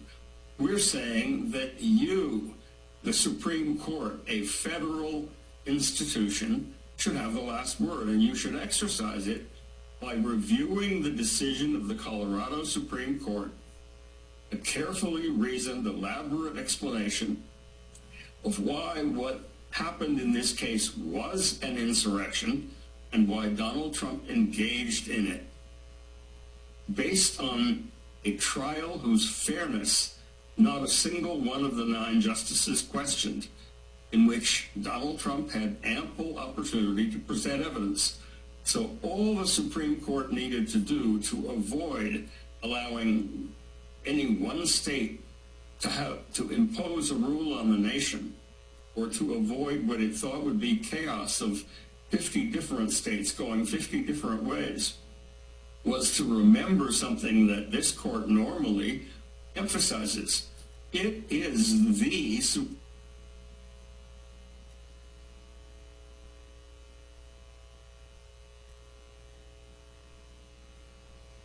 Supreme Court of the United States. All it had to do was affirm the decision of the Colorado court, saying there's ample evidence here in a trial that was fully fair, that applied constitutionally appropriate standards, ample evidence to disqualify this oath-breaking insurrectionist. End of case. In other words, they could have gone in either of 2 directions. And there's only one possible reason for going in the direction they did. And that was they were doing a favor to oath-breaking insurrectionists. In particular, one Donald J. Trump. Now that is not the way a court should behave. And yes, 100 years now, that's still going to be an object lesson in how courts should not decide cases, and in how a court, by a 5-4 decision, can fundamentally destroy the Constitution's deliberate protection against office holding by oath-breaking insurrectionists. I can only imagine Harvard Law School students' eyes widening 100 years from now and 200 years from now when they read this case. Professor Lawrence Tribe, thank you very much for starting off our discussions tonight. Thank you, Lawrence. Thank you. And coming up, Vice President Kamala Harris has several times traveled to Selma, Alabama for the annual commemoration of what is remembered as Bloody Sunday, the day in 1965 when civil rights protesters, including young John Lewis, were savagely beaten by police officers in a march that was asking for nothing more than the full rights of citizenship granted to us all by the Constitution. The Vice President was in Selma yesterday, 59 years after that Bloody Sunday, and she began her speech with a surprise heard around the world. Before I begin today, I must address the humanitarian crisis in Gaza. What we are seeing every day in Gaza is devastating. We have seen reports of families eating leaves or animal feed, women giving birth to malnourished babies with little or no medical care, and children dying from malnutrition and dehydration. As I have said many times, too many innocent Palestinians have been killed. And just a few days ago, we saw hungry, desperate people approach aid trucks, simply trying to secure food for their families after weeks of nearly no aid reaching northern Gaza. And they were met with gunfire and chaos. Our hearts break for the victims of that horrific tragedy, and for all the innocent people in Gaza who are suffering from what is clearly a humanitarian catastrophe. People in Gaza are starving. The conditions are inhumane. And our common humanity compels us to act.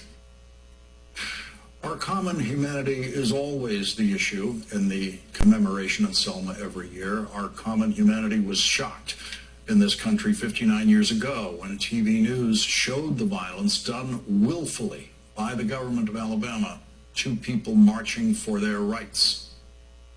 Yesterday, the Department of Defense carried out its first airdrop of humanitarian assistance, and the United States will continue these airdrops. And we will work on a new route by sea to deliver aid.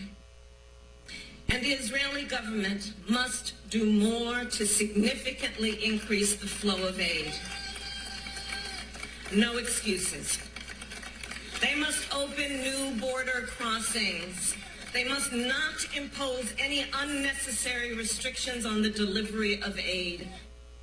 And there, the Vice President of the United States became the public strongest voice of the Biden-Harris administration's now strained relationship with Israeli Prime Minister Benjamin Netanyahu. The Vice President insisted that Israel had a right to retaliate against Hamas.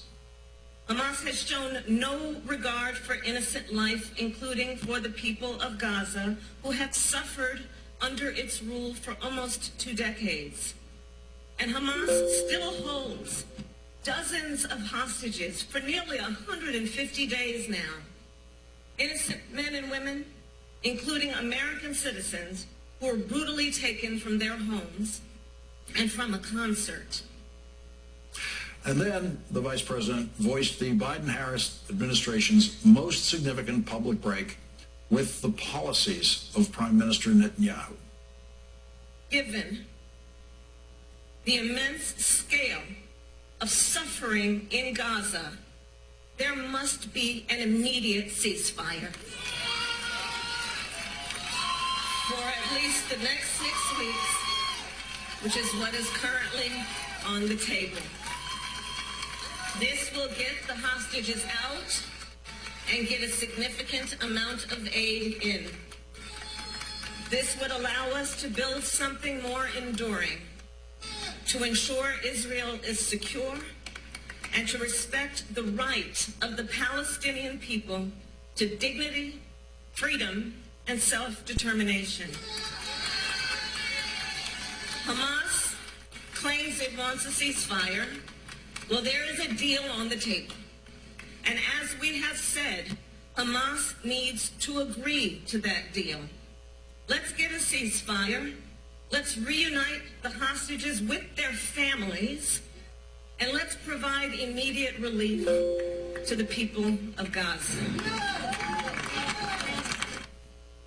And today, at the White House, the Biden-Harris administration, in a move followed closely by every Israeli, went around Prime Minister Netanyahu to meet with a member of the Israel War Cabinet, Benny Gantz, who is the leader of the opposing party to Netanyahu in Israel.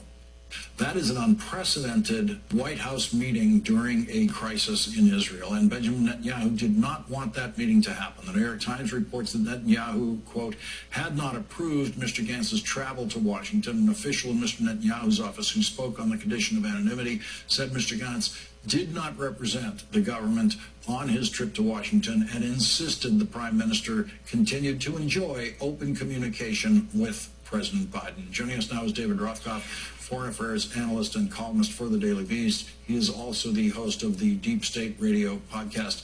David, it seems like a pretty important turn, public turn, by the White House on something we have every reason to believe was happening privately, which was the insistence on a ceasefire. Here's the Vice President saying publicly it has to happen. Yeah, her emphasis, her tone is quite different from that which we've heard before from other senior officials.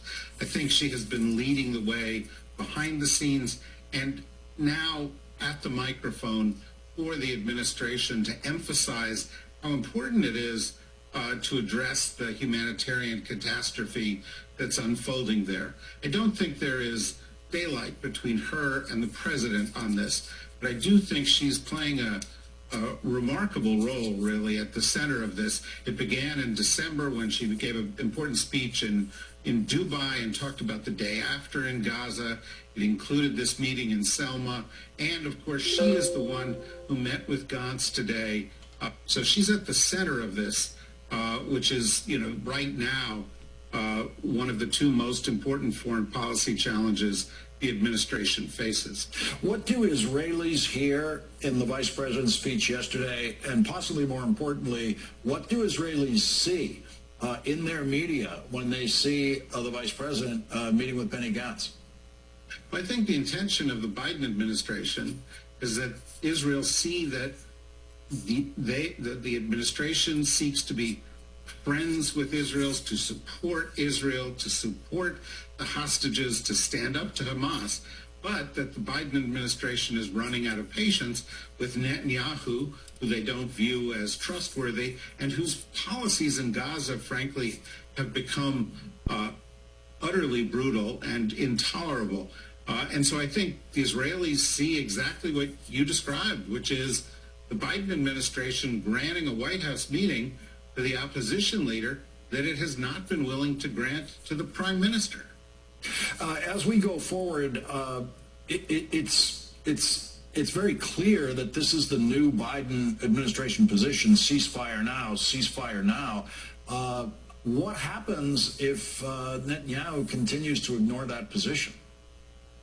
Well, if Netanyahu ignores it, or indeed if Hamas ignores it, and there is no ceasefire, and we have Ramadan beginning on March 10th, and that's kind of the deadline that everybody has had in mind, then what you could see is a rapid deterioration in this humanitarian situation.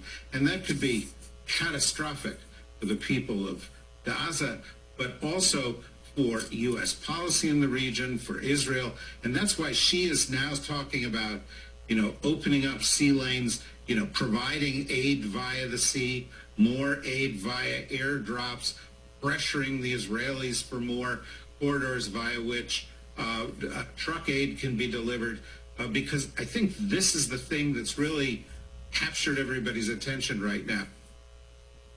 We could see a worsening of this crisis that has already been intolerable so far. David Rothkopf, thank you very much for joining us tonight.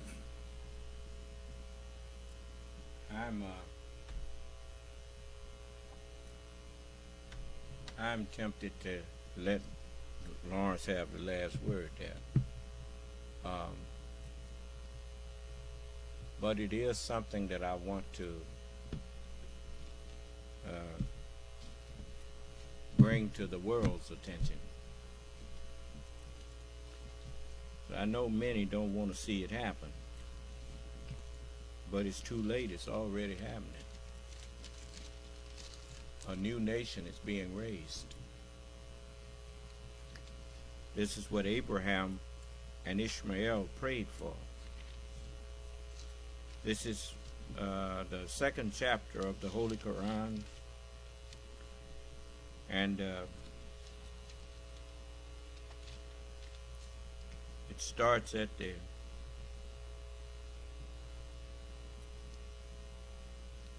126th verse. And when Abraham said, "My Lord, make this a secure town and provide its people with fruits, such of them as believe in Allah and the last day," he said, "And whoever disbelieves, I shall grant him enjoyment for a short while. Then I shall drive him to the chastisement of the fire of his wickedness." and it is an evil destination. Well, whenever, excuse me, whenever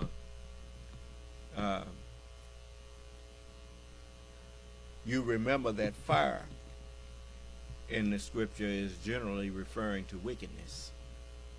As Isaiah says, for wickedness burneth as the fire. And the devil said that he would make evil fair seeming to people.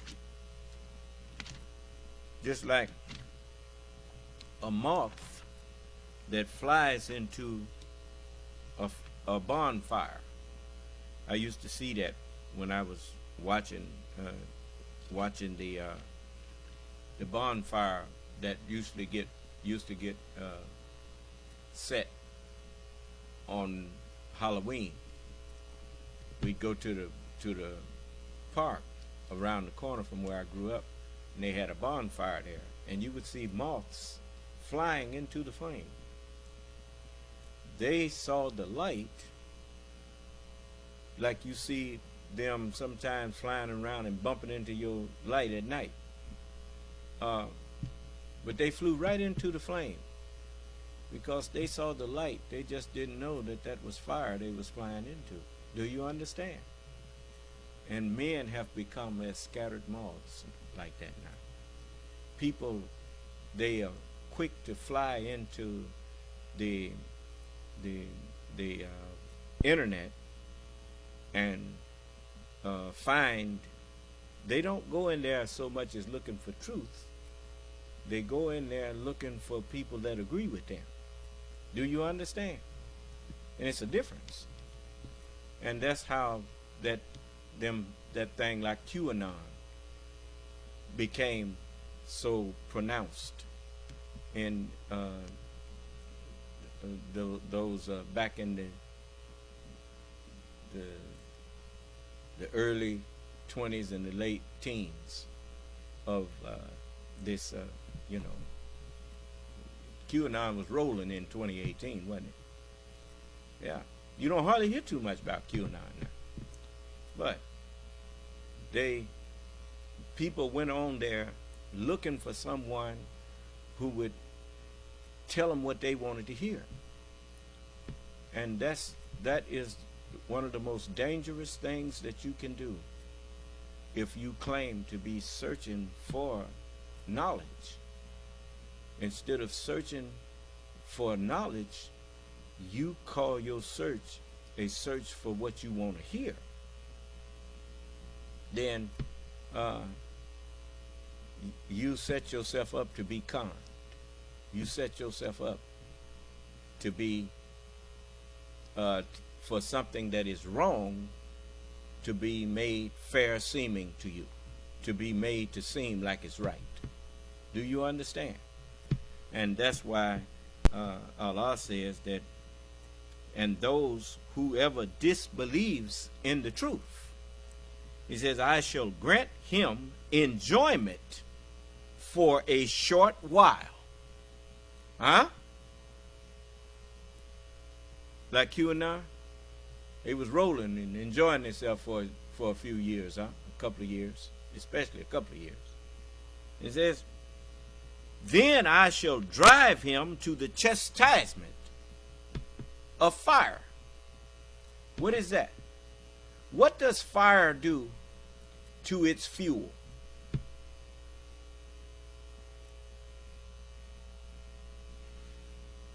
It destroys it. Yes. That's the chastisement of wickedness. It destroys the one who practices it. Do you understand?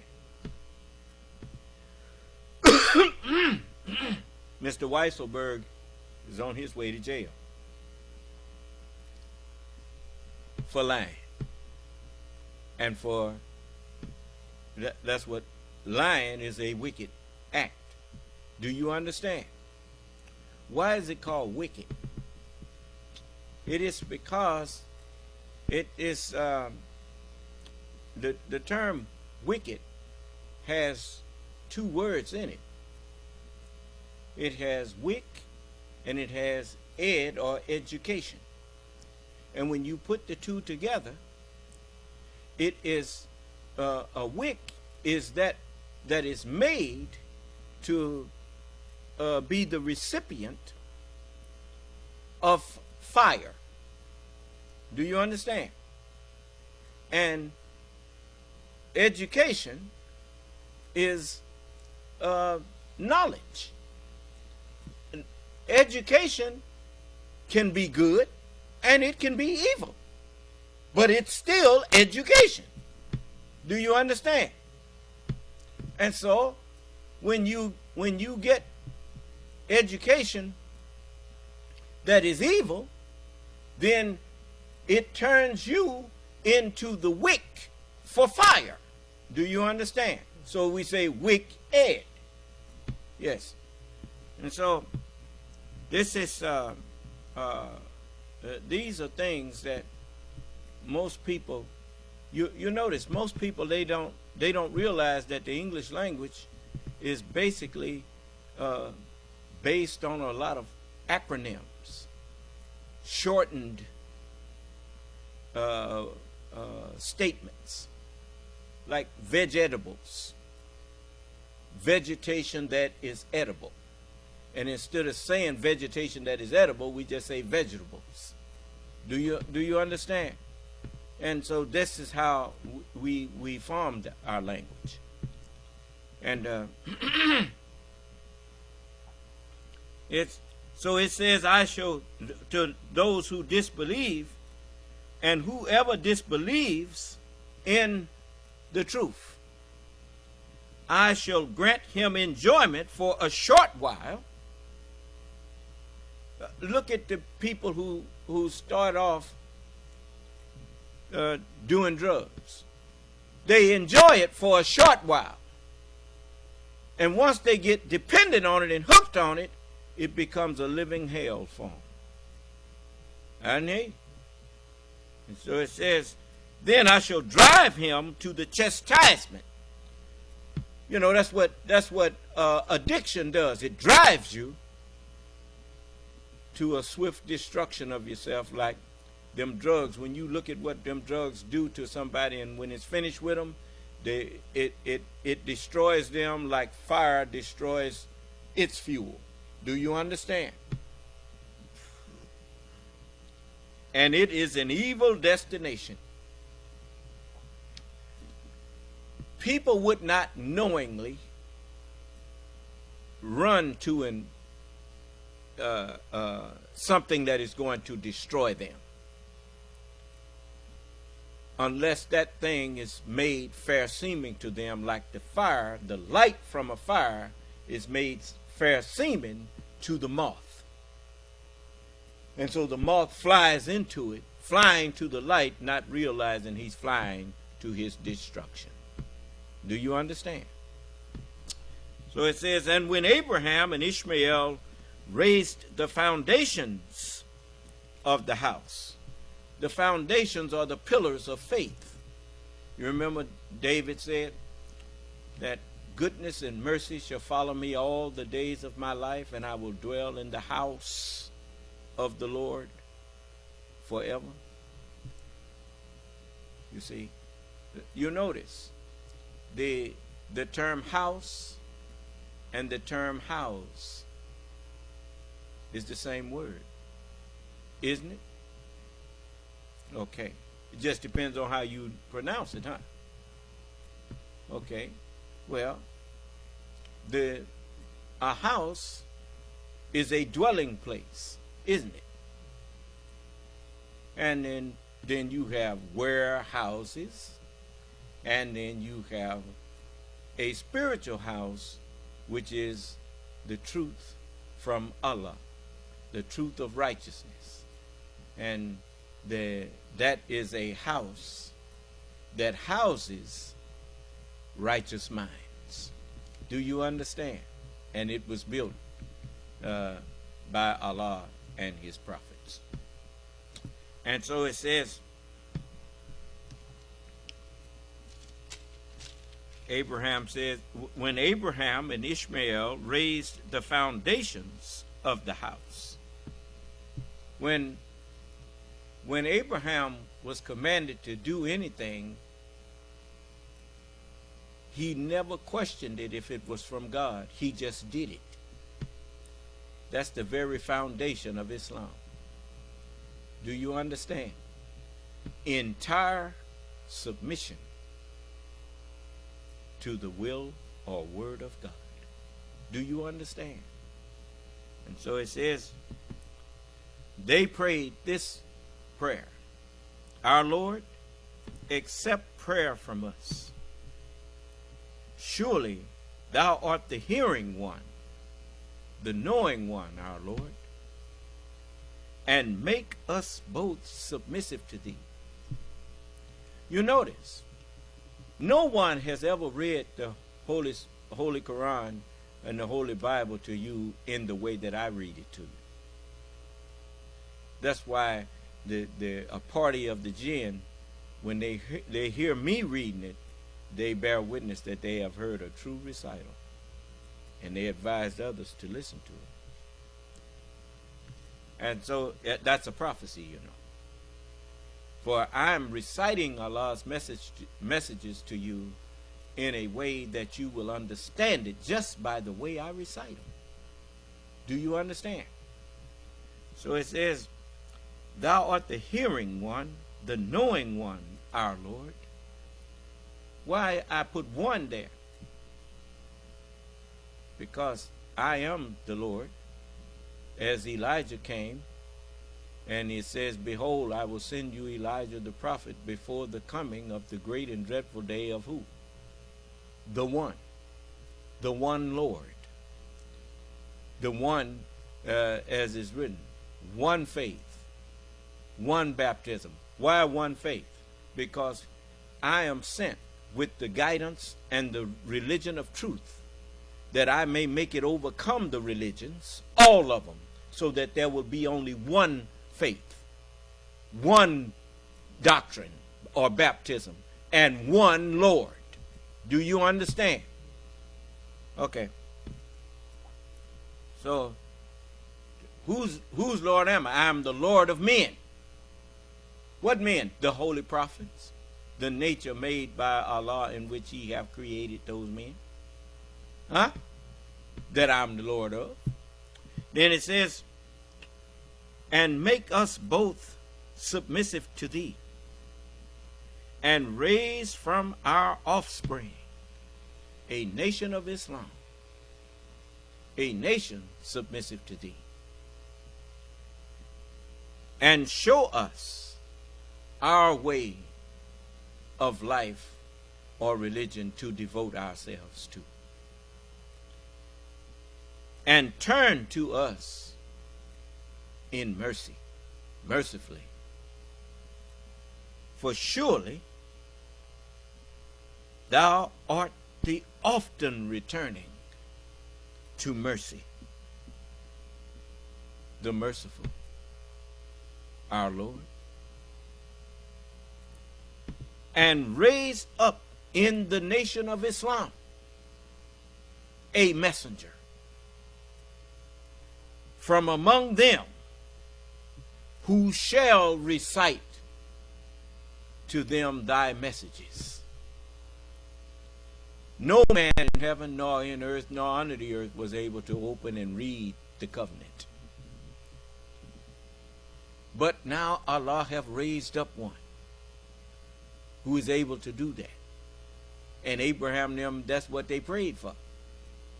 Raise up in them a messenger who shall that which is to be. And when that rightly guided one makes his appearance, he shall recite to them the messages. Who shall recite to them thy messages? Son of man, take the book and eat it up. Now go and recite my words. What you think speak with my words meant?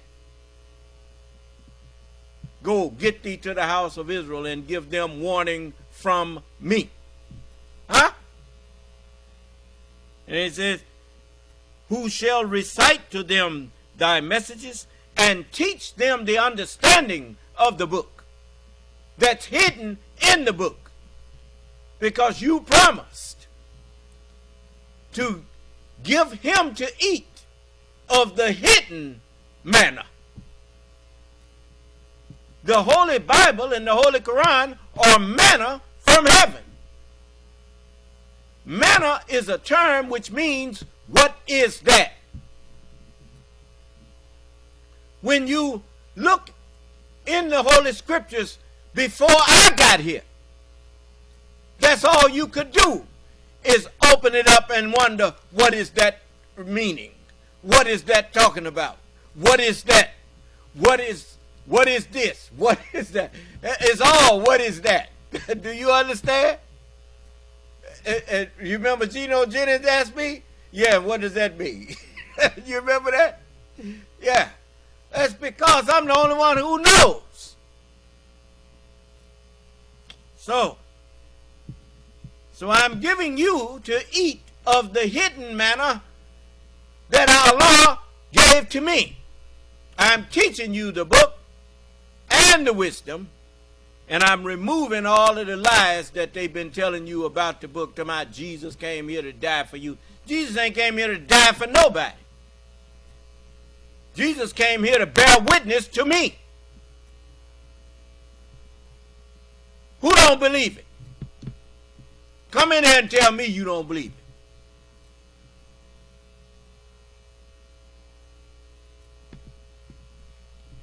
All of them were told to bear witness to me.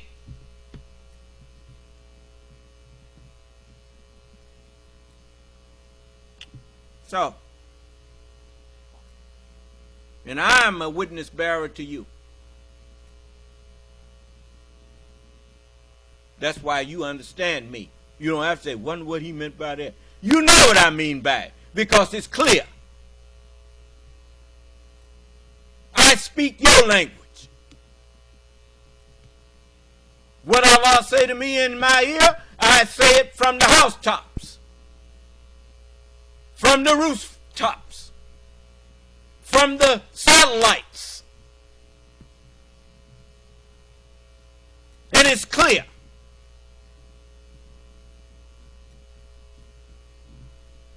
Surely thou art the mighty one, the wise one.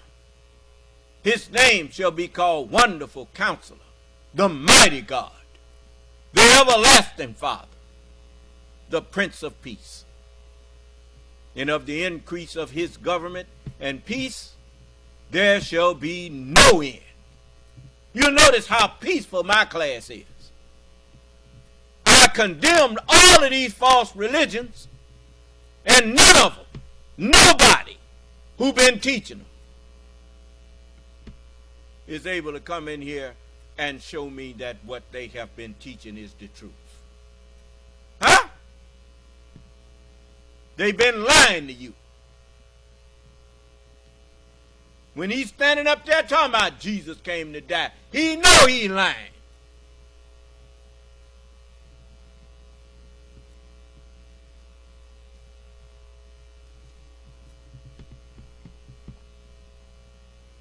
I could understand it if he really believed it, but he don't believe it. He's a liar.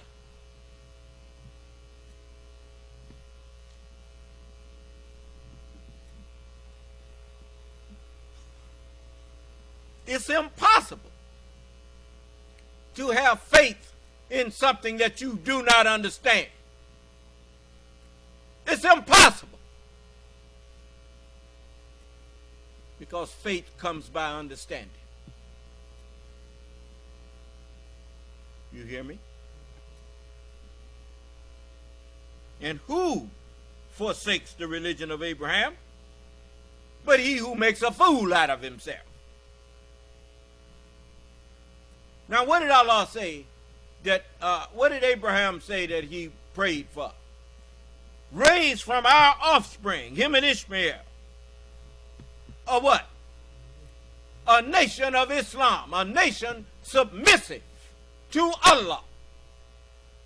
Well, I am the beginning and ending of that.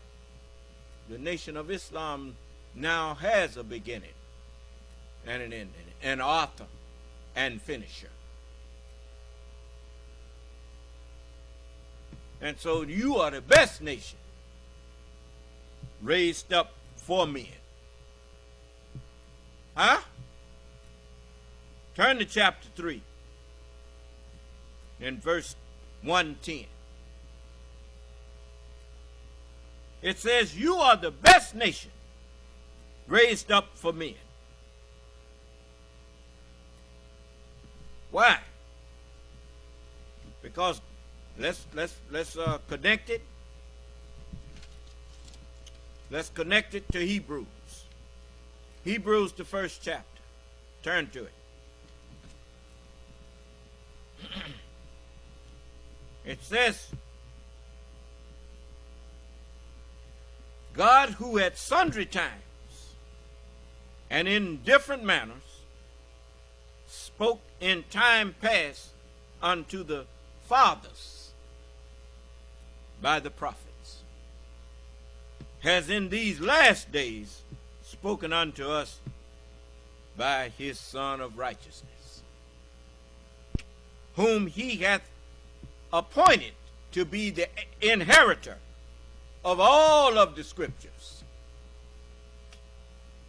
by whom also he made the worlds. All worlds was made with truth, who being the brightness of his glory and the expressive image of his person, able to uphold, verifying all things by the word of his knowledge.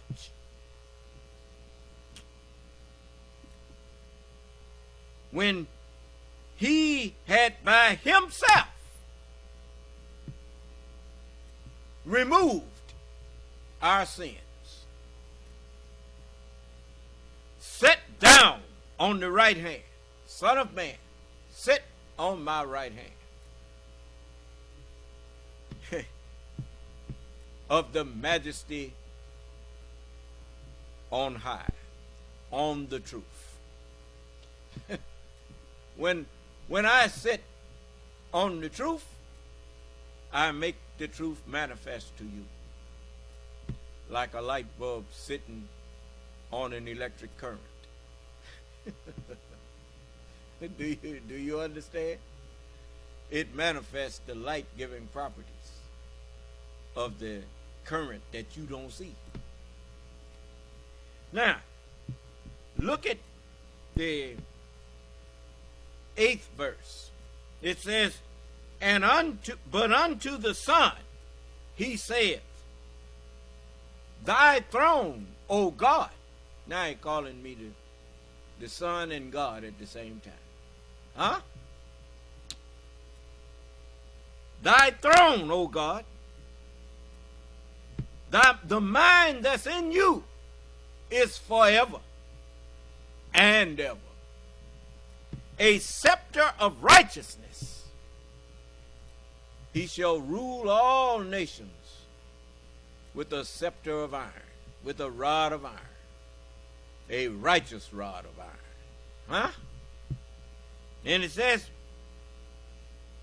a scepter of righteousness is the scepter of thy kingdom. That's why I'm called the Son of Righteousness. Then it says, thou hast loved righteousness and hated iniquity. It says, thou hast loved good and hated evil. Now go to the 110th verse of the 3rd chapter. It says, you are the best nation raised up for men. You enjoin goodness and forbid evil. That's because The head of you loves goodness and hates evil. Do you understand? And you believe in the truth. You believe in Allah. Allah is the truth. And if the people of the book had believed, if the ones that the Bible and the Holy Quran was given to before you, if they had believed, it would have been better for them. Some of them are believers, but most of them are transgressors. Was running around here teaching people that the Mahdi was going to be an Arab. They didn't know what they was talking about. They were trying to tell you that the Mahdi is going to be from the family of Muhammad, but they didn't know what Muhammad's family was, even though it's right there in the book. When Noah said, my son is of my family, Allah told him he is not of your family. He is the embodiment of unrighteous conduct. When Jesus was told, your mother and your brethren are out there wanting to speak with you, he said, who is my mother and who are my brethren? Whosoever do the will of my Father, that's who my family is. I'm the family of Muhammad. I'm in that family of Jesus, Moses, David, and Solomon. We are all of the same family. What is the root word of familiar? What is it? Family.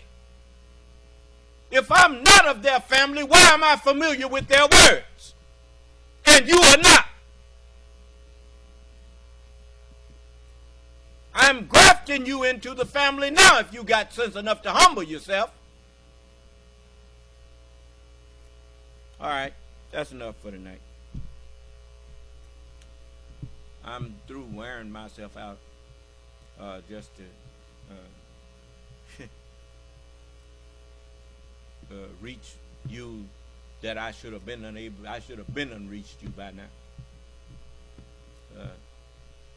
That's 2.5 hours that I've been going, and I'm just kind of tired. Not too tired to answer questions, but I think that subject that I've touched on this evening, I think that is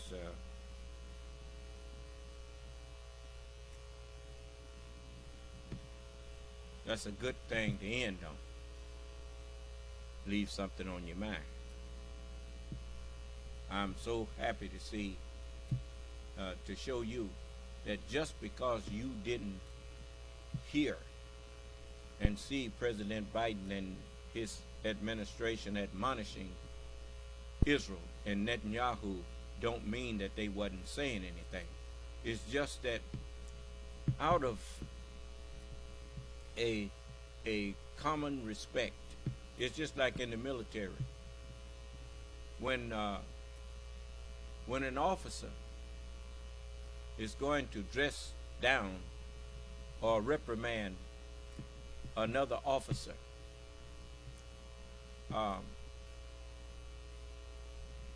he will not do it in a public arena so as not to undermine the authority of that officer in the eyes of those that he still has authority over. Do you understand? Only under extreme circumstances will a superior officer reprimand a subordinate officer in the presence of his men. It has to be severe and extreme circumstance. That's why when I heard Kamala Harris say that there has to be a ceasefire immediately and no excuses, I say, uh-oh. It's done got kind of rough now. if Netanyahu better listen. I did hear you. Now, if he don't listen, well, that's on him.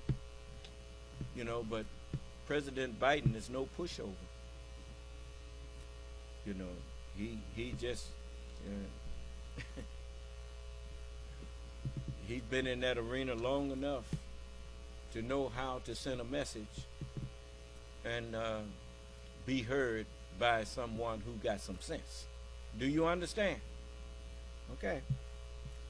So I have a great deal of respect for him. He earned my respect the way he conducted himself as vice president, because I know Mitch McConnell and all of them tried to pull him to the side and get him to embarrass Barack Obama. I know they tried to do that. It's just like what people tried to do to many people that have helped me. And, you know, they just didn't go for it. And I know that they didn't go for it out of respect for me and for themselves. I mean, so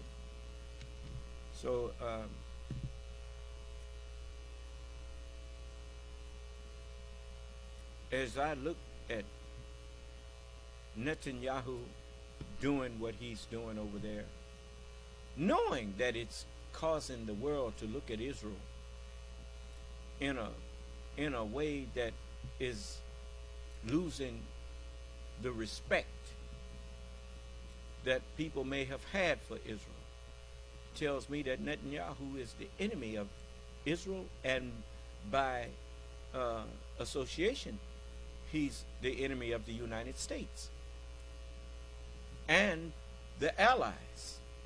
No wonder he's so, they said he had friendly relations with Putin. And so how does a head of state of a democratic republic become friends with a dictator?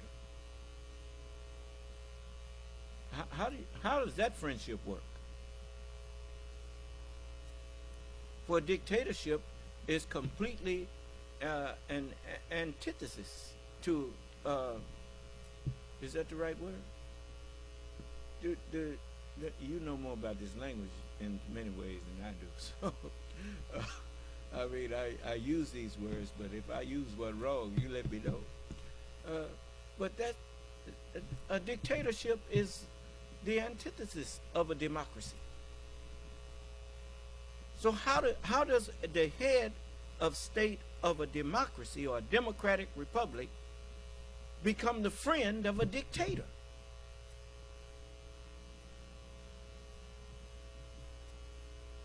They are both by nature against one another.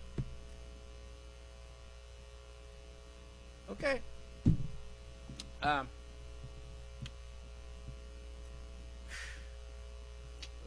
Y'all want to have me? Let's have a conversation. Some of you all that's listening, that this ain't Truth Social not saying nothing. No, sir. Okay. I like to talk to people, and I like to talk to people who have different views than me, as long as they have a basis for that view, and not just coming to me, talking to me like I just fell off a turnip truck or something.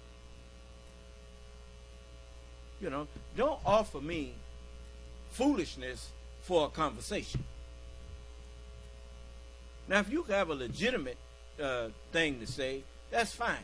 It's just like them that you heard the Professor Lawrence Tribe, I think that was his name. What's his name? Lawrence Tribe, say that Supreme Court decision didn't make no sense. I mean, this man is a professor, a law professor, or an adjunct, or a former law professor at Harvard. And he said that made no sense. What they did, that was a political decision. That didn't have nothing to do with law. not know that the 14th Amendment, Section 3, when you read it, it's explicit.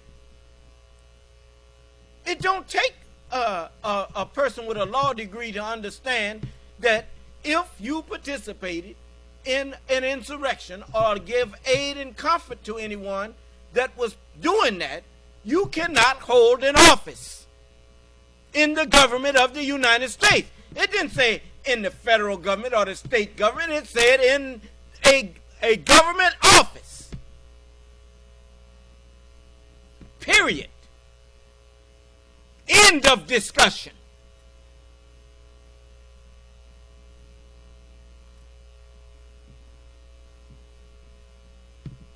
So what they doing? What did they say? Putin is playing chess. Did you see what was it? Independence Day? They say they're using our own satellite systems against us. Remember that? They're using your own government positions against you.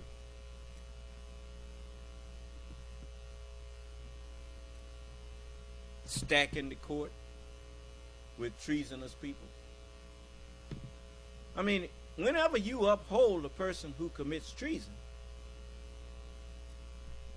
you are a traitor and a treasonous person yourself. Do you understand?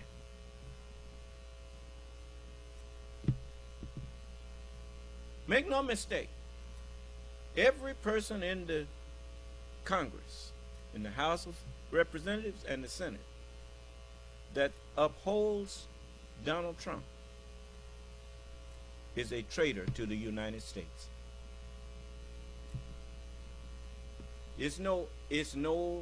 Look, it's certain things that you either are for or you are against.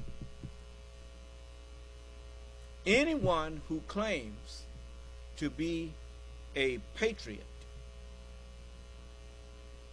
it's no way you can condone someone who took the oath of office and betrayed his oath. You remember Rusty Bowers? He told them, I voted for Trump, but I will not violate my oath for Trump and nobody else. Now he didn't say everything he was feeling, but the mere fact that he wasn't even going to run no more showed you that he was disgusted, and his disgust could only be shown by his resignation, or his resignation to say that I'm resigned to not run for this office anymore. Huh? Now I don't know if maybe he had received something that he shouldn't have. I don't know. But I do know this, that if I had taken money, because money is a very, very, it's very few people in this world that don't value money. Do you understand? And there's an old saying that everybody has a price. Remember that? Okay. If you are a normal person, you remember what the devil said? He said, I will certainly make evil fair seeming to them on earth, and I shall cause them all to deviate, except thy servants from among them, the purified ones. You getting this? So everybody got a price except the purified ones. It's just like, they know they can't buy me. You ain't got nothing to offer me that's going to make me decide to follow you in your wickedness. I will not help you destroy a country that has the kind of potential that the United States has shown that it could be. I won't help you destroy that. And you can't buy me. You can't pay me to be on your side like all them old jackleg preachers up there around Donald Trump. Got their hand on his shoulder and all that old kind of foolishness. You there sucking up to a treasonous dog. And when I say dog, I mean despiser of God. How you know he despises God? Because he lies every time he opens his lying mouth. If you despise the truth, you despise God.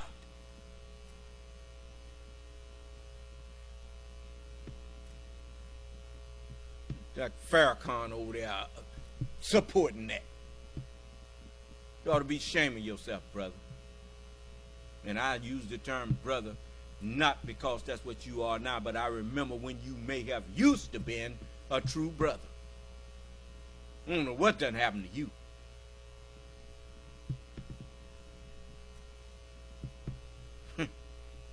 You ought to be ashamed of yourself.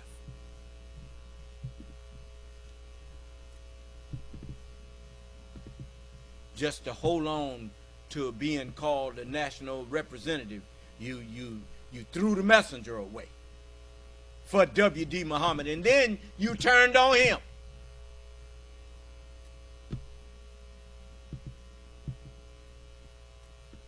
I got it all on tape, so you don't dare say nothing to me that, because I can prove the things I say.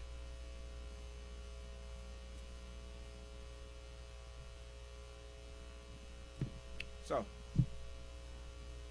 but just like the young man that was on there with Miss Cheney, what was his name? Mr. Kinzinger, Adam Kinzinger. I don't know. You know, people will get you in a position and try to blackmail you into selling your country out, or they gonna tell on you. Tell them to hell with you. Tell on me. But I sure ain't gonna help you tear up my country. You're supposed to have enough patriotism in you that no matter what you did in a drunken state or in a time where that's embarrassing to you now, you should never let people blackmail you into betrayal of your own nation. No. You ain't got enough on me to make me do that. I don't know nothing to make me do that. My life and my death is all for Allah.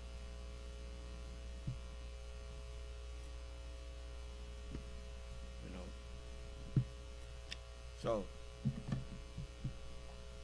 So brothers and sisters, and when I say brothers and sisters, I'm talking about all of you all who believe in what is right, who believe in truth, who believe in justice, who believe in fairness.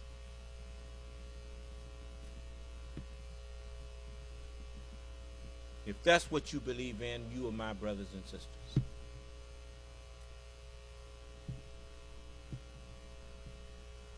Stand for something, man.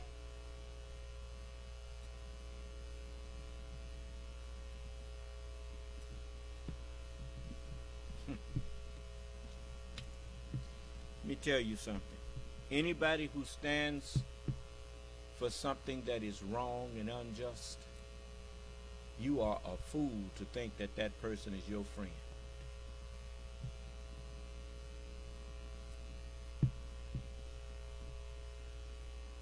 What did they say about that man that said the enemy of my enemy is my friend?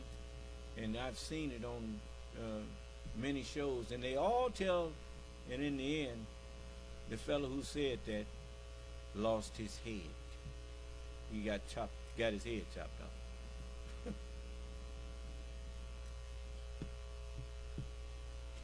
People who mean you no good, they will pretend friendship to you if they can get you to cooperate with them in something that they want to do, and they can use you. Well, they will use you, and they will smile in your face.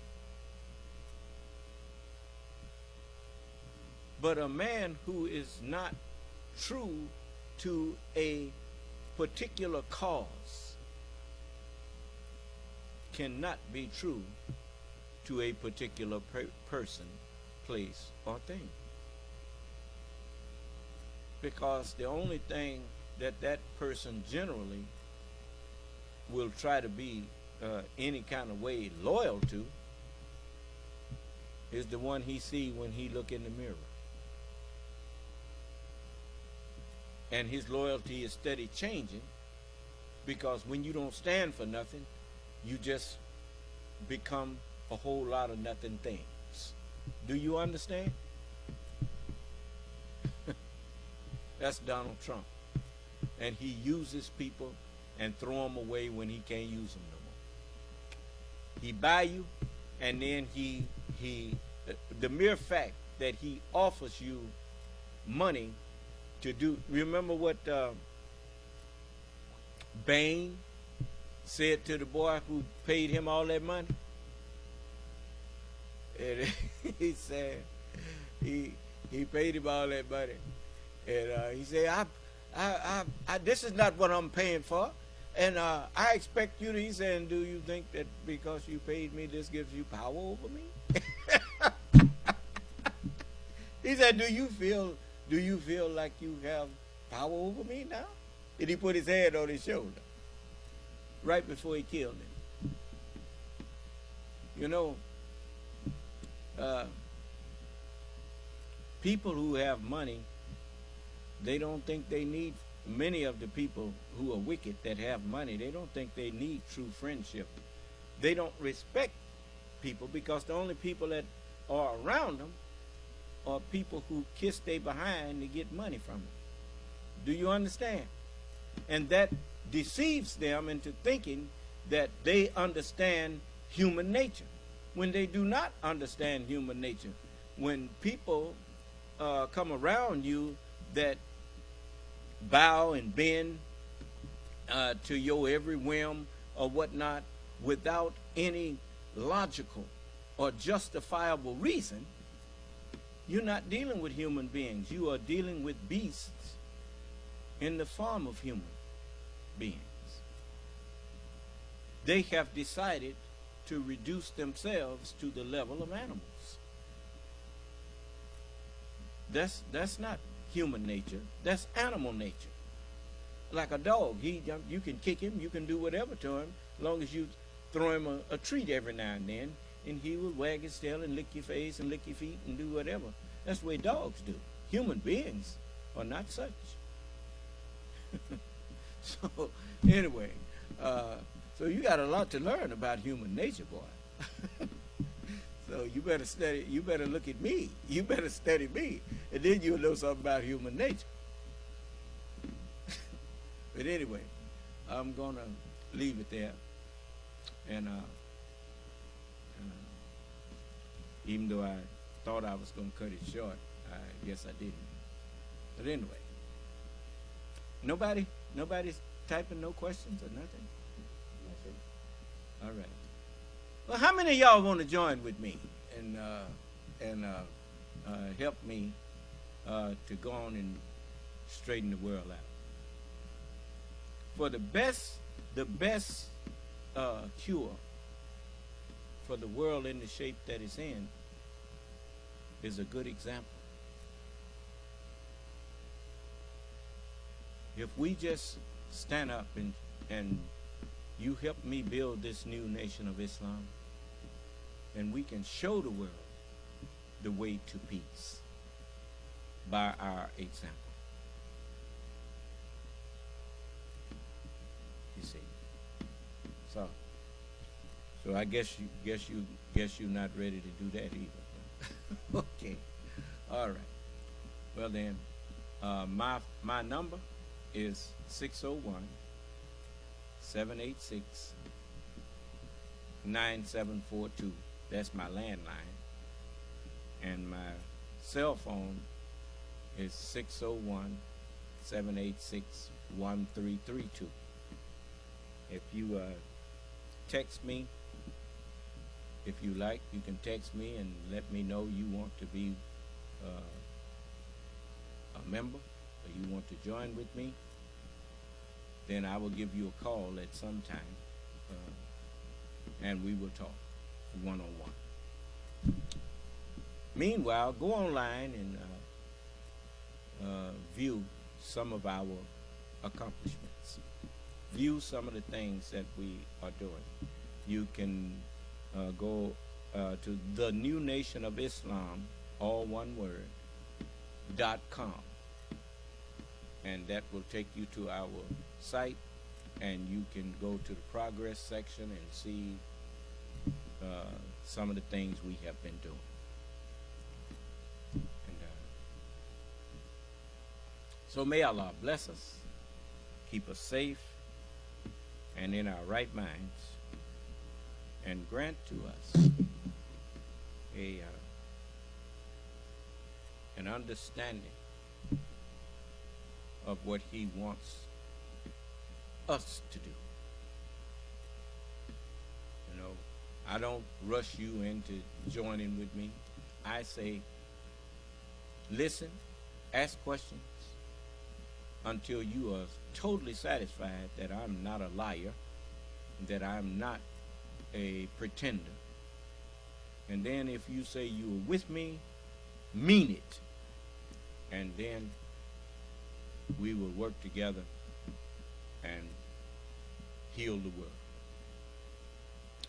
For the scripture says, unto you that fear my name shall the Son of Righteousness arise with healing in his wings.